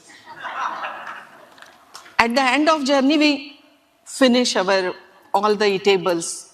Either we will eat or we will give them to our neighbor, whoever is sitting around us. And we love sharing the eatables. That's good. But what about our karmas? What about that load, that baggage which we are keeping? Let's start from chakra-wise. What baggage we are keeping? So just check. This is checklist. Now we have a checklist. Wherever we go, we keep, clothes, night suit, yes. Now undergarments, okay. Asan, yes. Money, passport, everything we check, we have a checklist. Then toiletries and all. So let's see our checklist, that what baggage we have still. If still we have, then it's okay. But try to be light, finish whatever baggage you have, and just reach your destination with empty-handed. So let's check from our Nabhi chakra. So any wishes unfulfilled, so there is any kind of any reason which is creating asantosh, no satisfaction. So if any reason is there, you just clear it. How to clear it? If you are not satisfied with someone, that may be husband, wife, children, or family member, brother, sister, whoever. But this chakra is husband, wife. And just general, our own satisfaction level disturbed, our navel chakra, Nabhi chakra. So any kind of problem which is creating and you are not satisfied with yourself, just pray, Swamiji, whatever is good for me, give me, and which is not good for me, please take it away. Daily pray this, so that your satisfaction level will be good. I myself, I am very foodie. I love few things. But it's not that if I will not get, then I will have, I will not be satisfied. Like the Indians know Pani Puri, Golgappe, Pani Patache, whatever you call it. I love them. But when I was staying in Arunachal Pradesh for 10 years, I couldn't eat Pani Puri for 10 years. But not a single day the thought was there, oh, I am not getting Pani Puri. So, whatever we are getting, our thirst or our urge of eating things should be whatever is present there or whatever is available there. If it is available, don't miss it. And if it is not there, then don't remember it. So that is the best way to keep ourselves happy and satisfied. And if that is matter between husband and wife, please communicate with each other and accept whatever is with you. Because sometimes few things are matter of nature. Few things that in Hindi, मैं ऐसा ही हूँ, मैं ऐसी ही हूँ. Few things are that they are part of our nature. That few people, they are very, like, they don't remember anything. They are not very, few people are very good about their things. And wherever they go, they are careful. They keep everything nicely. And few are, wherever they will go, they will leave something here and leave something there. And after coming home, oh, my phone is there. So how can one forget their mobile nowadays? But yes, I have in my home also. So it happens. Then I just accepted however he is, it's okay. So just either accept, and if you can change.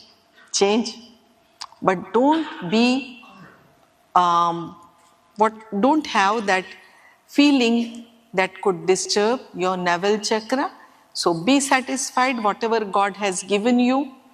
That is the best among whatever He could give you.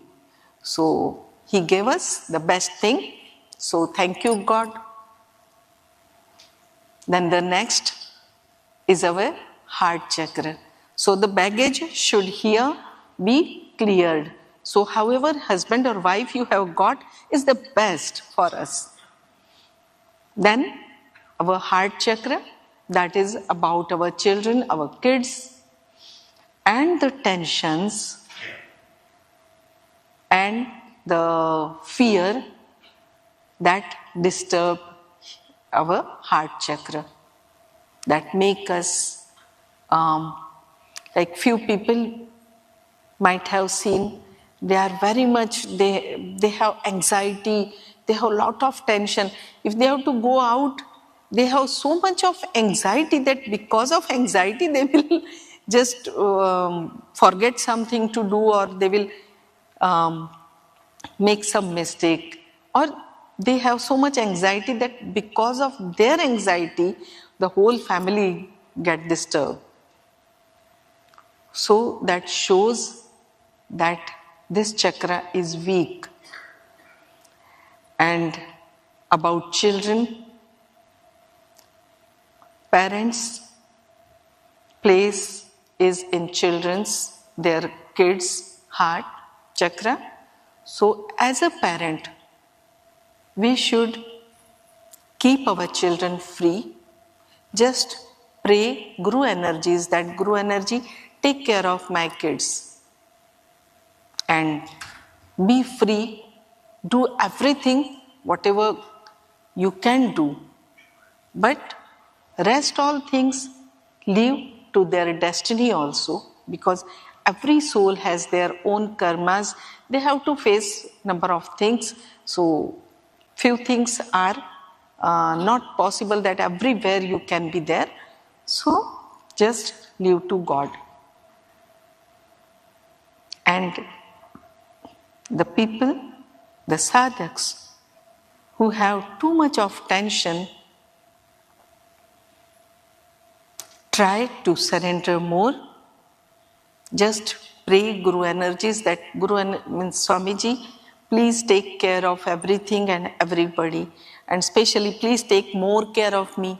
If you are too much worried, then pray for yourself that take more care of me, because I don't know why fear is there. I have seen so many people, even grown-up people, that in a big house, if they have to stay alone, they are so much, they have anxiety, how I will stay alone. A number of people, they ask me, can you stay alone in Nejidham? I said, why not? I love sometimes, sometimes, not every time. Sometimes I feel good when nobody is there in the house, entire house, no one is there. I'm happy because I have my isolation.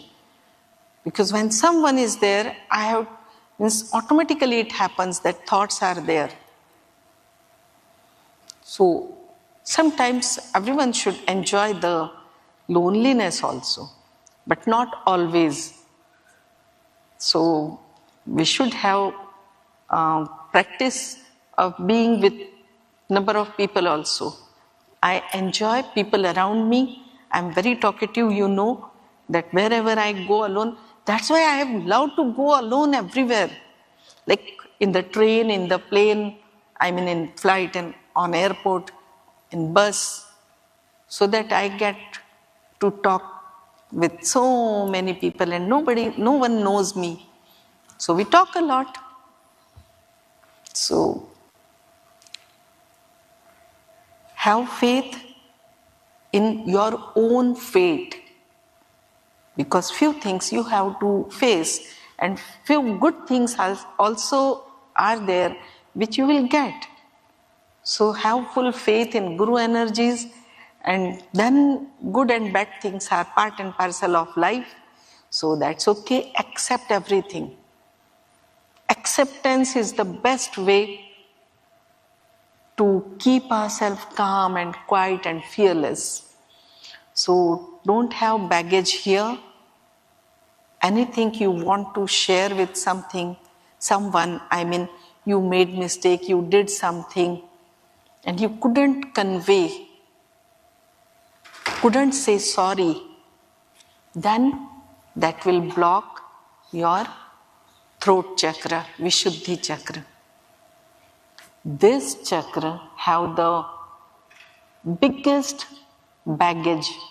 Two places, here and here, we have biggest baggage we carry with us lifetime.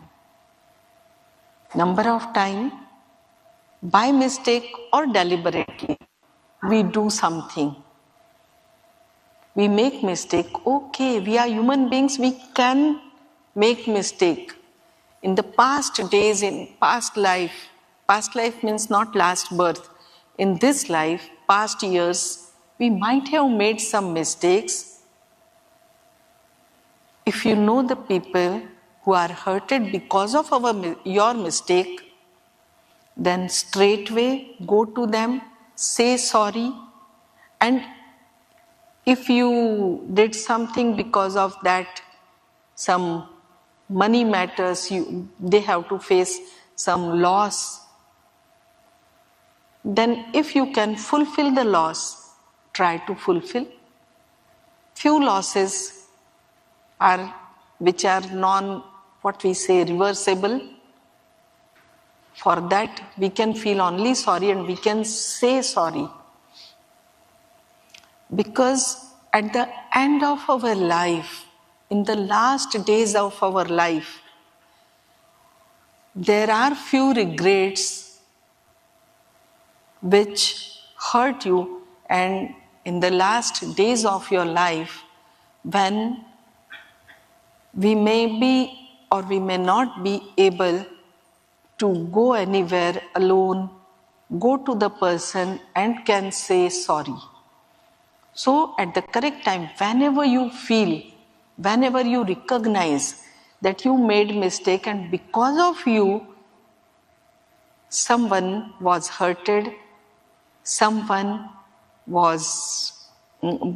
he had a big loss, a monetary loss, or whatever guilt is there regarding whoever, just go to him or her and say sorry. So this baggage will be lighter and lighter and lighter. So as our journey is going towards, and we don't know now which day will be the last day of our life. Don't know, today a person is walking and running in front of us and tomorrow he is no more or she is no more. So we don't know which day is the last day. So consider every day as the last day. So start to make yourself lighter, have a less baggage with you. So this baggage, just empty it down. Then here, if someone has hurted you and as he or she hurted you, and that's why you are considering him, her, or so many people as your enemy, or as the people you dislike, you have a strong disliking about them. Just what we say, kshama kar dijiye. What is the word for kshama? Forgive them. So just forgive them, and you just consider whatever was happened was your karma. Since your last birth, some bad things you have to face. That's why you faced all those bad things or bad time you have to face. So any incident, anything happened. So don't blame anyone. That may be our karma, na? We don't know. We see that whatever happened today, he or she hurted me. But God knows in last birth, we were the people who hurted them. So in this birth, they are hurting us.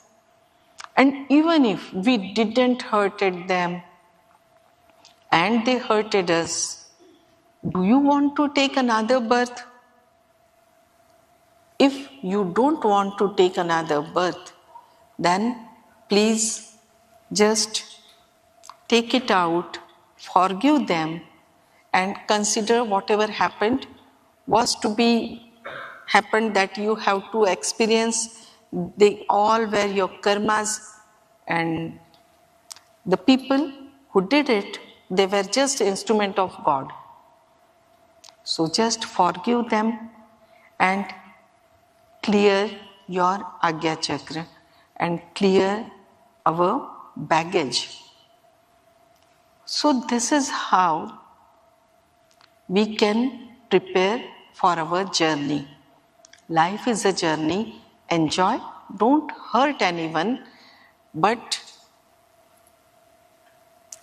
keep your baggage light, and at the last station, no baggage should be with you so that we can reach to our destination where Guru energies are there and we are a drop of water and there is an ocean.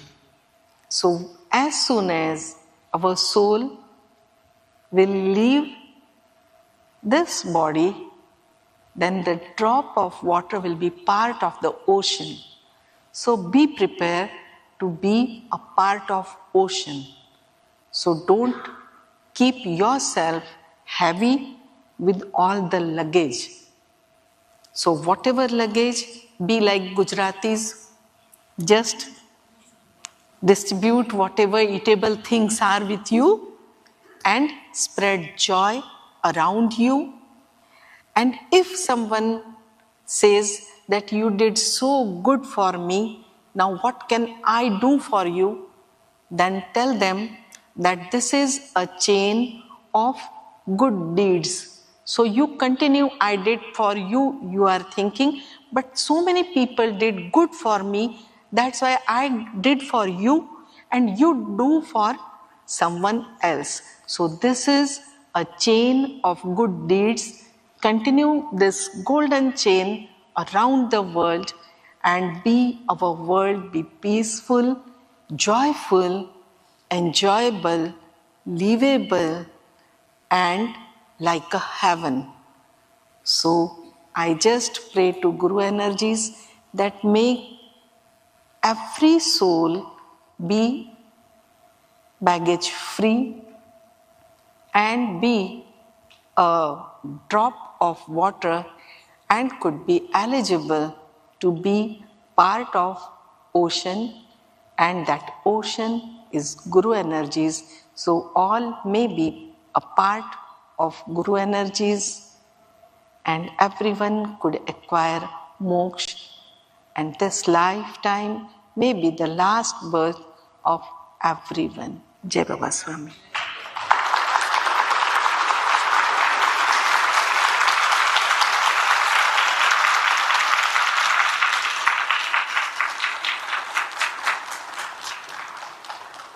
Sorry, I took too much time. Time was up to 11:30.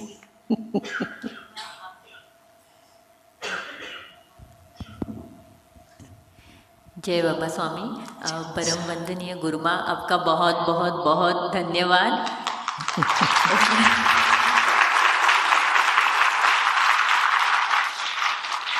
Specially आपके school के जो छोटे छोटे चुटकुले आपने सुनाए, उससे हमें भी हमारा बचपन याद आ गया। अभी हम एक छोटा सा प्रोग्राम है यहाँ पे। गुरुमा, आपके दाहिनी तरफ एक बैग रखा है। यस यस, गुडी बैग। अब हम गुरुमा के हस्ते गुडी बैग का अनावरण करने जा रहे हैं।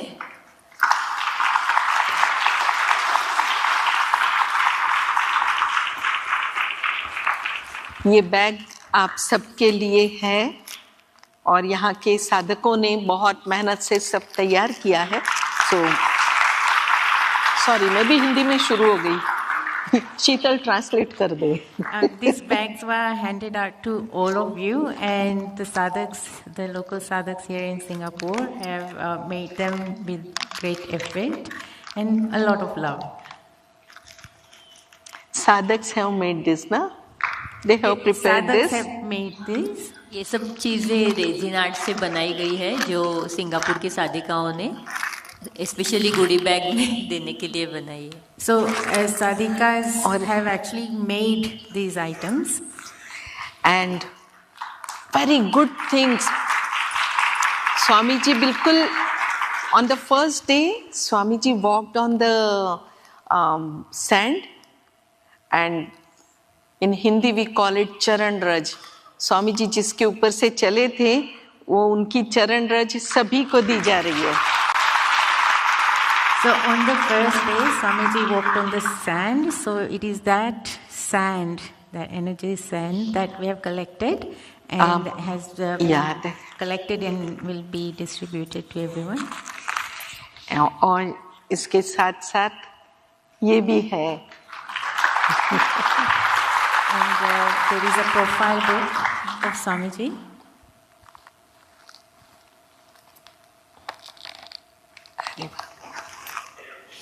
और वाइब्रेटेड पानी है अंदर, क्या है?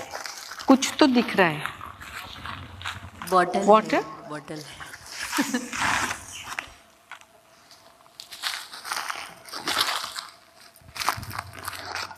ये पैक है. ओके, बॉटल है ना. सो ये सब चीजें हैं.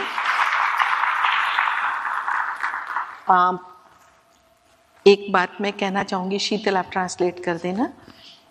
ये जो स्वामी जी की चरण रज है, ये सब लोग मतलब यदि आप इसकी एनर्जी बरकरार रखना चाहते हैं तो इसको आप नेचर में रखिए.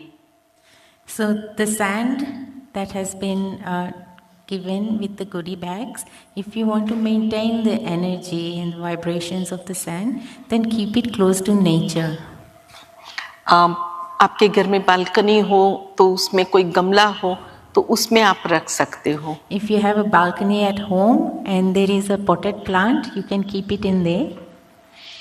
तो उससे इसकी एनर्जी बढ़ती रहेगी, नेचर उसको क्लियर करता रहेगा. And the energy will continue to increase and the nature will continue to clear it.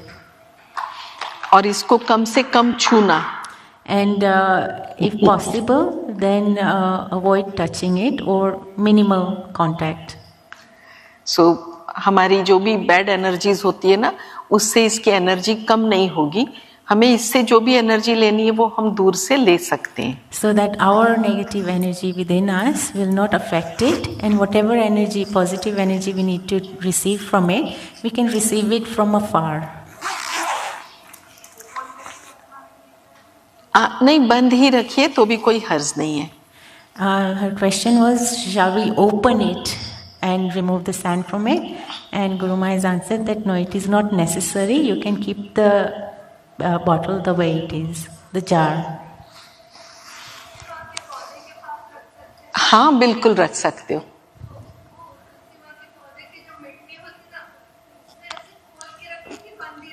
बंद ही रख दीजिए. Okay. Her question is that so generally in India a lot of people have the basil, the holy basil, tulsi, pot plant in their houses, homes, balconies. So she's asked, can we keep it there? And GuruMaa said yes.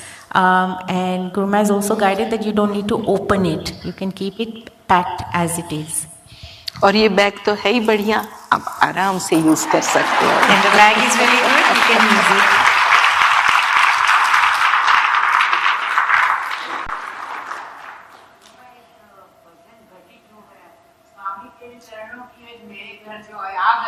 आ गई.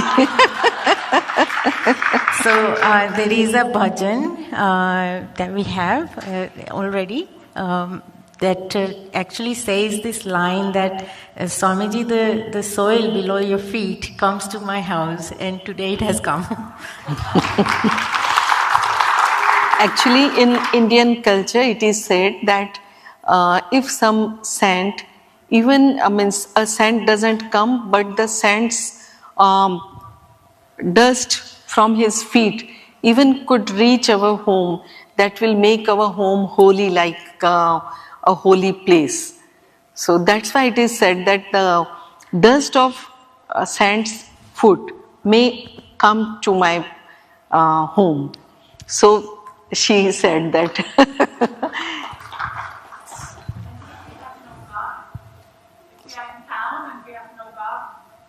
You have no balcony? Window, हाँ, उनके पास balcony नहीं है तो window के ऊपर रख सकते हैं। Wherever open place from where it could be more in contact with nature, because when we keep this inside, then it affects, means our energy of our home will be automatically good when it is inside, but the energy of our home will also affect it. So when it is in window, so sometime you open the window, because in winters we can't open, but during summers we open the windows. At that time you can keep there. So maybe close to window, or if you have garden, you can keep in garden. No, just hang it.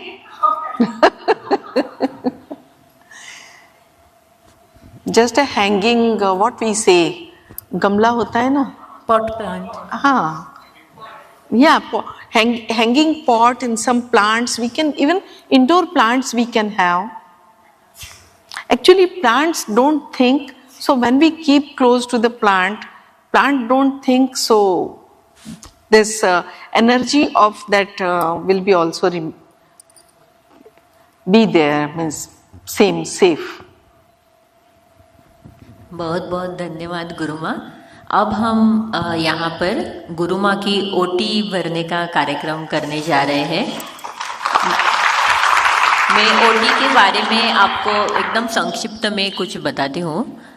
विवाहित स्त्री की OT भरना भारतीय संस्कृति का एक महत्वपूर्ण संस्कार है। यह सौभाग्यवती स्त्री का आदर और सत्कार का प्रतीक है। शक्ति स्वरूपा वंदनीय गुरुमाँ के त्याग और बलिदान के कारण हमें शिवस्वरूप परम पूज्य गुरुदेव का सानिध्य इस जन्म में प्राप्त हुआ। इसलिए आज के इस मंगल प्रसंग पर गुरुमाँ की ओटी भर के हम सभी गुरुमाँ का सत्कार करते हैं।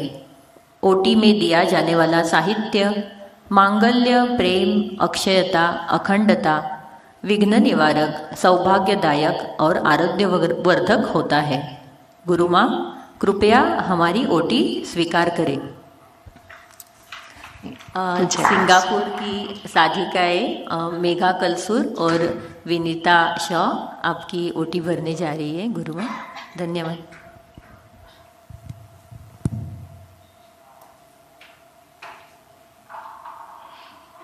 We will now do the program of OT. This in Indian culture is usually done as a respect, as a form to show our respect and love for a married woman, and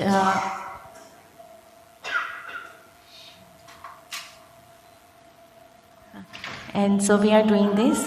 Two Singapore sadhikas will perform this as respect to GuruMaa.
ऐसा कैसा पूरा दे दिया?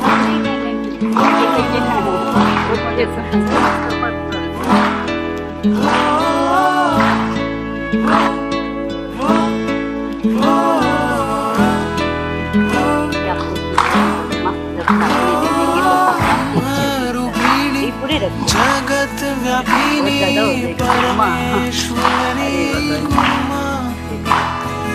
अखिल धारिणी जीवतारिणी शाकंभरी गुरुमा ब्रह्मरूपिणी जगत व्यापिनी परमेश्वरी गुरुमा अखिल धारिणी जीवतारिणी शाकंभरी गुरुमा ज्ञानदायिनी प्रेम वाहिनी जगदम्बिके गुरुमा नहीं एक minute कुमकुम लगाती हूँ।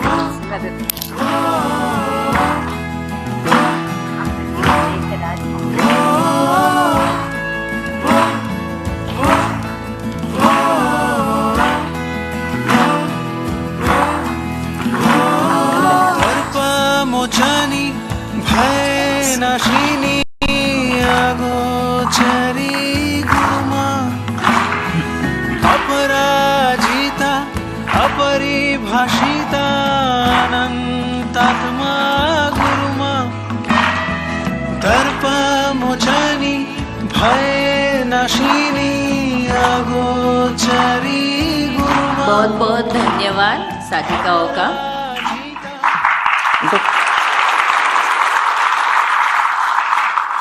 गुरुमा, आपने हमें ये मौका दिया, इसलिए आपका भी बहुत बहुत धन्यवाद।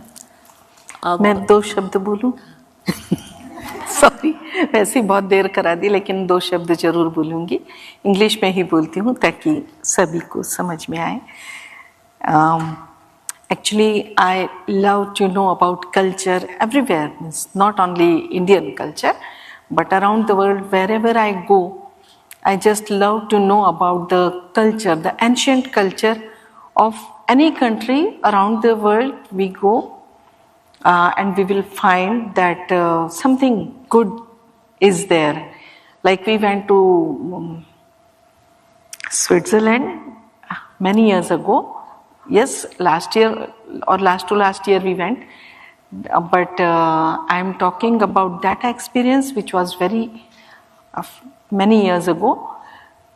There I found that we went to some restaurant, but before asking for the order, the person came and he lit the candle, and then he asked, yes, what can we, what is our order?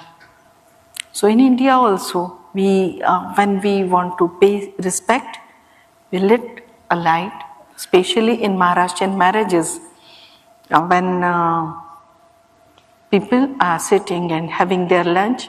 So the VVIPs, the main guests, guest of honor, we keep one lamp in front of them.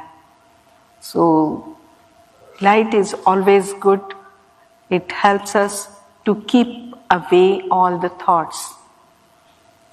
So similarly, I was just, that was about Switzerland, but I wanted to talk about this OT and all, that from ancient time, India has a culture to see God everywhere, in every particle and every human being.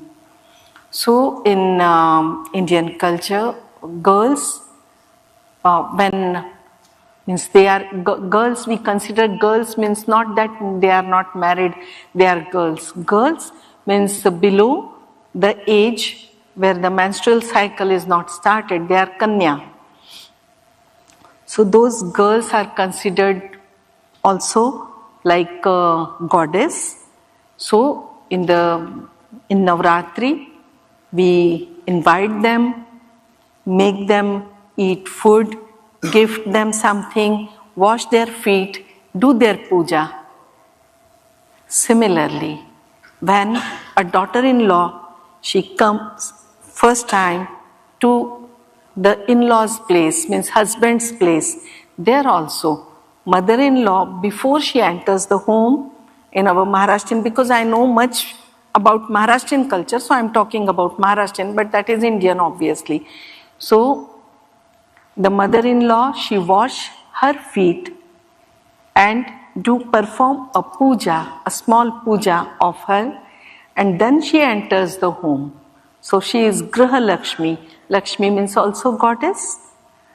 So And Lakshmi is the only goddess who does seva of her husband.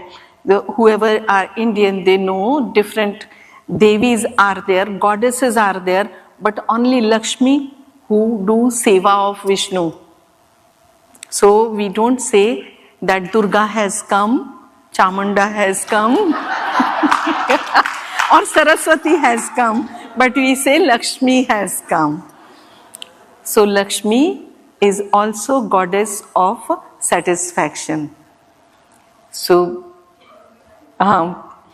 this OT is for when the daughter goes to in-laws place, at that time also this OT is also done by mother to her daughter, considering that now you are goddess. So goddess means who have a big heart, who can forgive everyone and be a good, humble and giving satisfaction, loving and spreading joy everywhere, that kind of person. And that's why mother gives OT to daughter. Then when daughter reaches in-laws place, then mother-in-law again, she also gives OT to daughter-in-law. So this is how the culture is, just to always remind you that you have God within you. So just awaken your goddess or your God.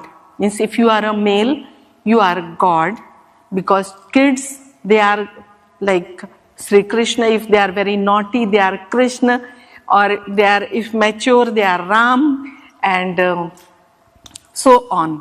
So everyone have a God or goddess within us. So just awaken our this tattva.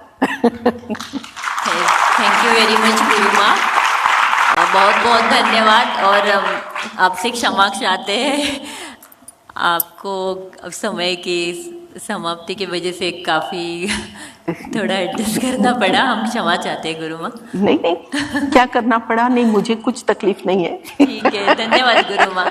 और अभी evening में आज हमारा public event है, तो आप सभी वो पब्लिक इवेंट भी ज़रूर अटेंड कीजिए। 3 दिन के इस चैतन्य महोत्सव में हम आशा करते हैं आपने बहुत एंजॉय किया होगा।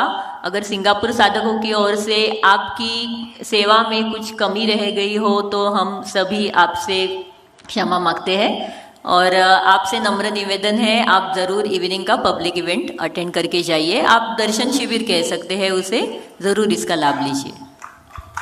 So thank you everyone. We are coming to the conclusion of our 3-day event here, but there is a public event this evening here itself. So everyone is encouraged to attend. And on behalf of the sadhaks of Singapore, if there is any difficulties in the arrangements or anything is lacking, then please forgive them. And thank you very much everyone. 3 cheers for all the Singapore sadhaks. Hooray! Hooray! Hooray!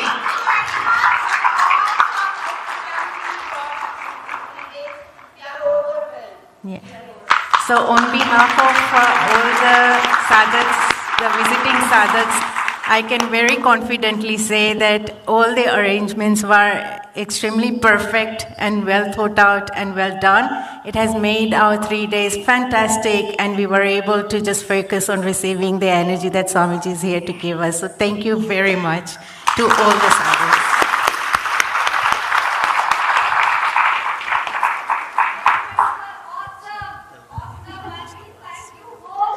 Okay.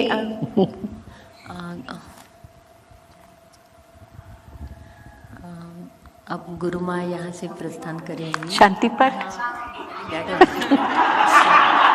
जी गुरुमा, में शांति पाठ का ही शांति पाठ करेंगे। ओम शांति अंतरिक्षं शांति पृथ्वी शांति आपः शान्तिः औषधयः शान्तिः वनस्पतयः शान्तिः विश्वे देवाः शान्तिः ब्रह्म शान्तिः सर्वगं शान्तिः शान्तिरेव शान्तिः सामा शान्तिरेधि ॐ शान्तिः शान्तिः शान्तिः सर्वारिष्ट सुशान्तिर्भवतु। अब वंदनीय गुरुमाँ यहाँ से प्रस्थान करेंगे। प्रस्थान? यस।